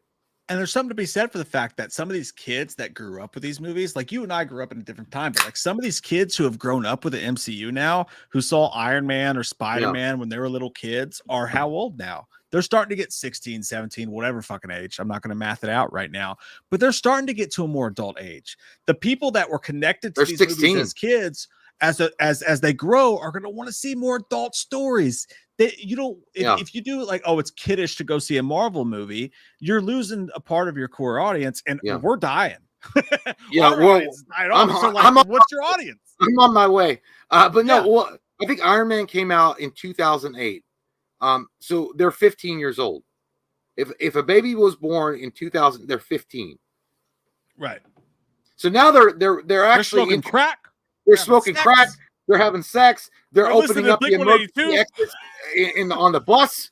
They're fucking pulling fire alarms. They're peeing in hallways.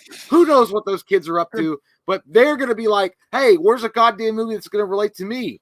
That's your audience. And now MCU is in a weird spot because Disney's like, who do we appeal to? Well, you got to appeal to people with money. Those 15-year-olds don't have money. The ones that our old asses have money. We're the ones that are going to buy your product, so they're going to appeal to us for a while. But you got to make shit But you got to make shit that they can those 15-year-olds want to see. Watch Marvel. If you're going to be pussy about it. After Deadpool 3, watch Marvel start to switch their game up. Watch them start to take a dark turn to more. You're giving. I want it to happen, but I'm saying you're giving them a lot of credit, though. Hey, they've been smart to this point. They're still making the money. Maybe they're a little slow for us. You think they're gonna challenge DC on the dark front? I don't think so. Fuck, I'd be ballsy if they did, but I'd love to see it. All right, we're gonna answer some of your all's questions before we get the fuck out of here. Jonathan Gerardo says, "Sup, players? Binged all your Friday night fights recently." No, I read that one, but you can read it too. That's a weird one, dude. That's like a breakdown 3 videos. That's a tough one. It's a tough one. So what we've kind of done is we've kind of mixed Friday Night Fights with the tier rankings because it's a little bit fun, a little bit weird, a little bit finger in your buttish. I don't know. Well, yeah, because we can participate and have you guys participate too. So yeah, but hey, dude, we'll do anything for views. So whatever you say. That should be our channel name. Isn't our channel name Anything for Views? I'm just kidding. No, I mean anything for views. anythingforviews.com. Loomis, what happens if I give Michael a hot dog? He'd be a cocksucker. Oscar Mayer, cocksucker. Michael Parton says, Count Nefaria, Supreme Intelligence, Corvac. Supreme Intelligence, Korvac Mephisto, the Sentry, the Beyonder, and the Absorbing Man are all great Avengers villains that the MCU can explore with their butts. No, I agree with you, Michael. I don't think Absorbing Man. I feel like he's more of a like a movie villain of the week type. Count Nefaria, maybe.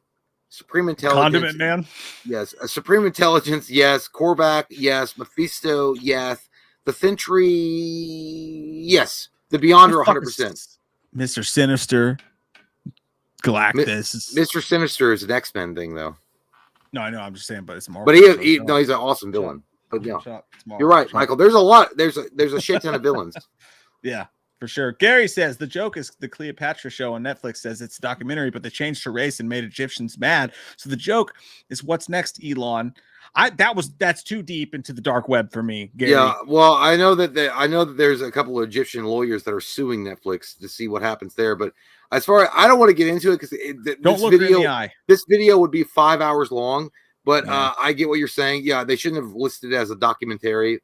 But your profile pic is like goddamn on point, dude. I can't. I can't not look at it. I can't do it. Raven says, "Is Guardians of the Galaxy 3 better than Ant-Man 3?" I haven't seen it, yeah. But I mean, trust me, yes, it's great. Yeah, it's great. Trust me, yes, 100%.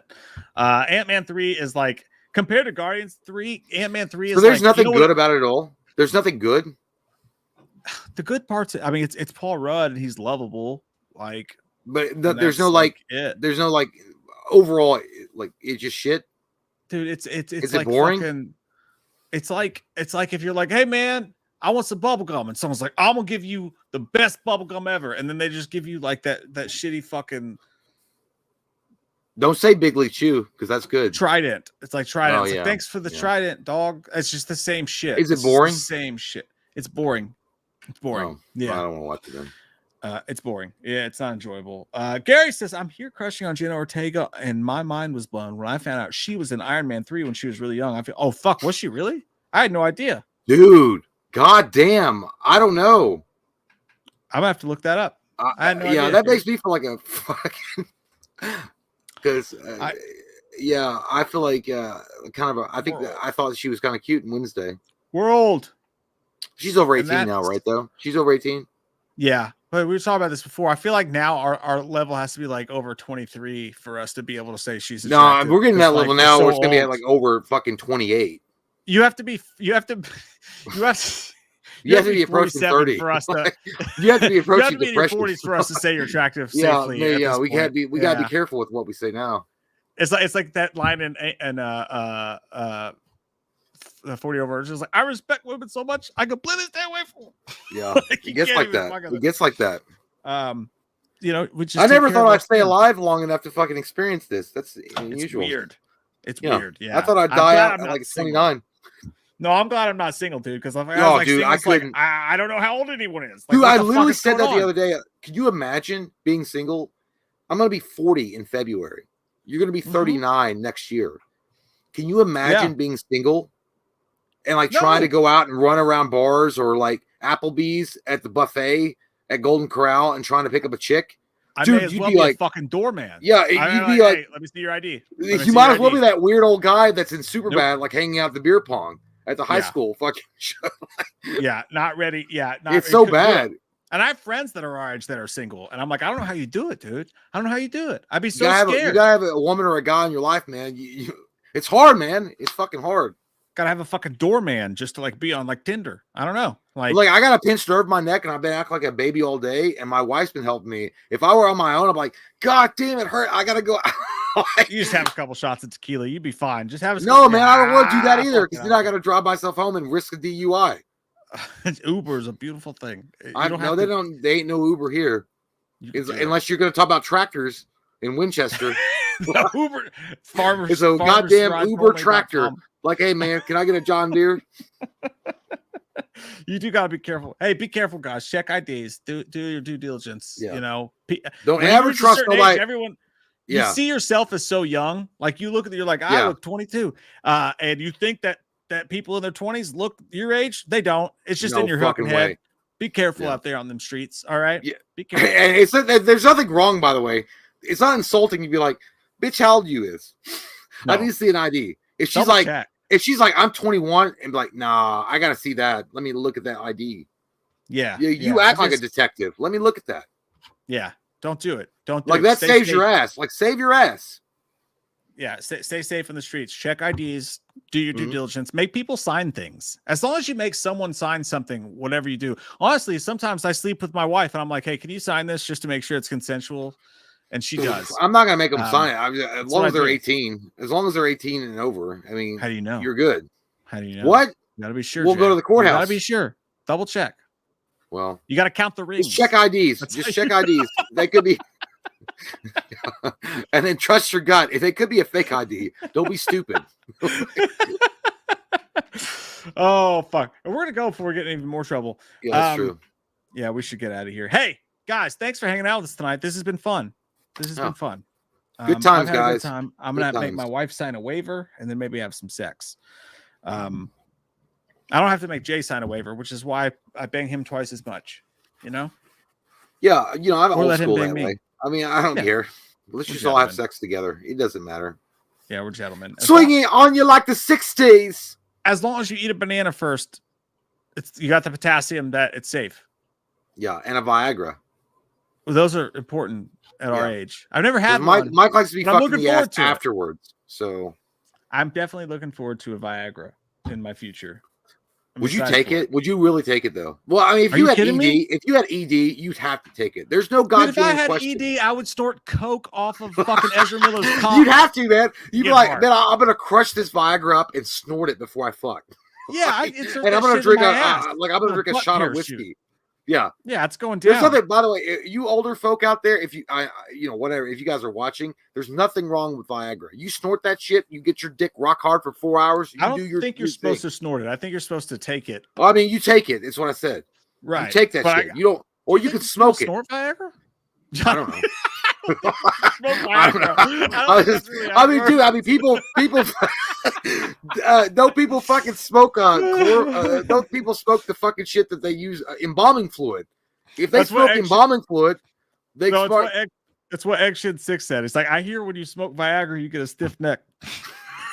Ironically, Jay happens to have I have a bitch neck. You know what? I'm like the high evolutionary. I experimented on myself to see. It didn't work, so we got to go back to the drawing board. But yeah, I mean, people smoke embalming fluid. So if they smoke embalming fluid, smoking. I think you watched How High too many times. No, dude, people do smoke embalming fluid. Why? I don't know. They do. They literally fucking smoke embalming fluid. You want to? I'm like, man, I can't get high enough. Let's smoke this embalming fluid together. I was like, man, I can't hang out with you anymore. That's fucking crazy. Oh, hey, guys, thanks for hanging out with us while our dicks still work. It's been great. Yeah, it's rapidly ending soon. See you We're guys. just waiting for the other foot to drop. Good night, guys. Bye.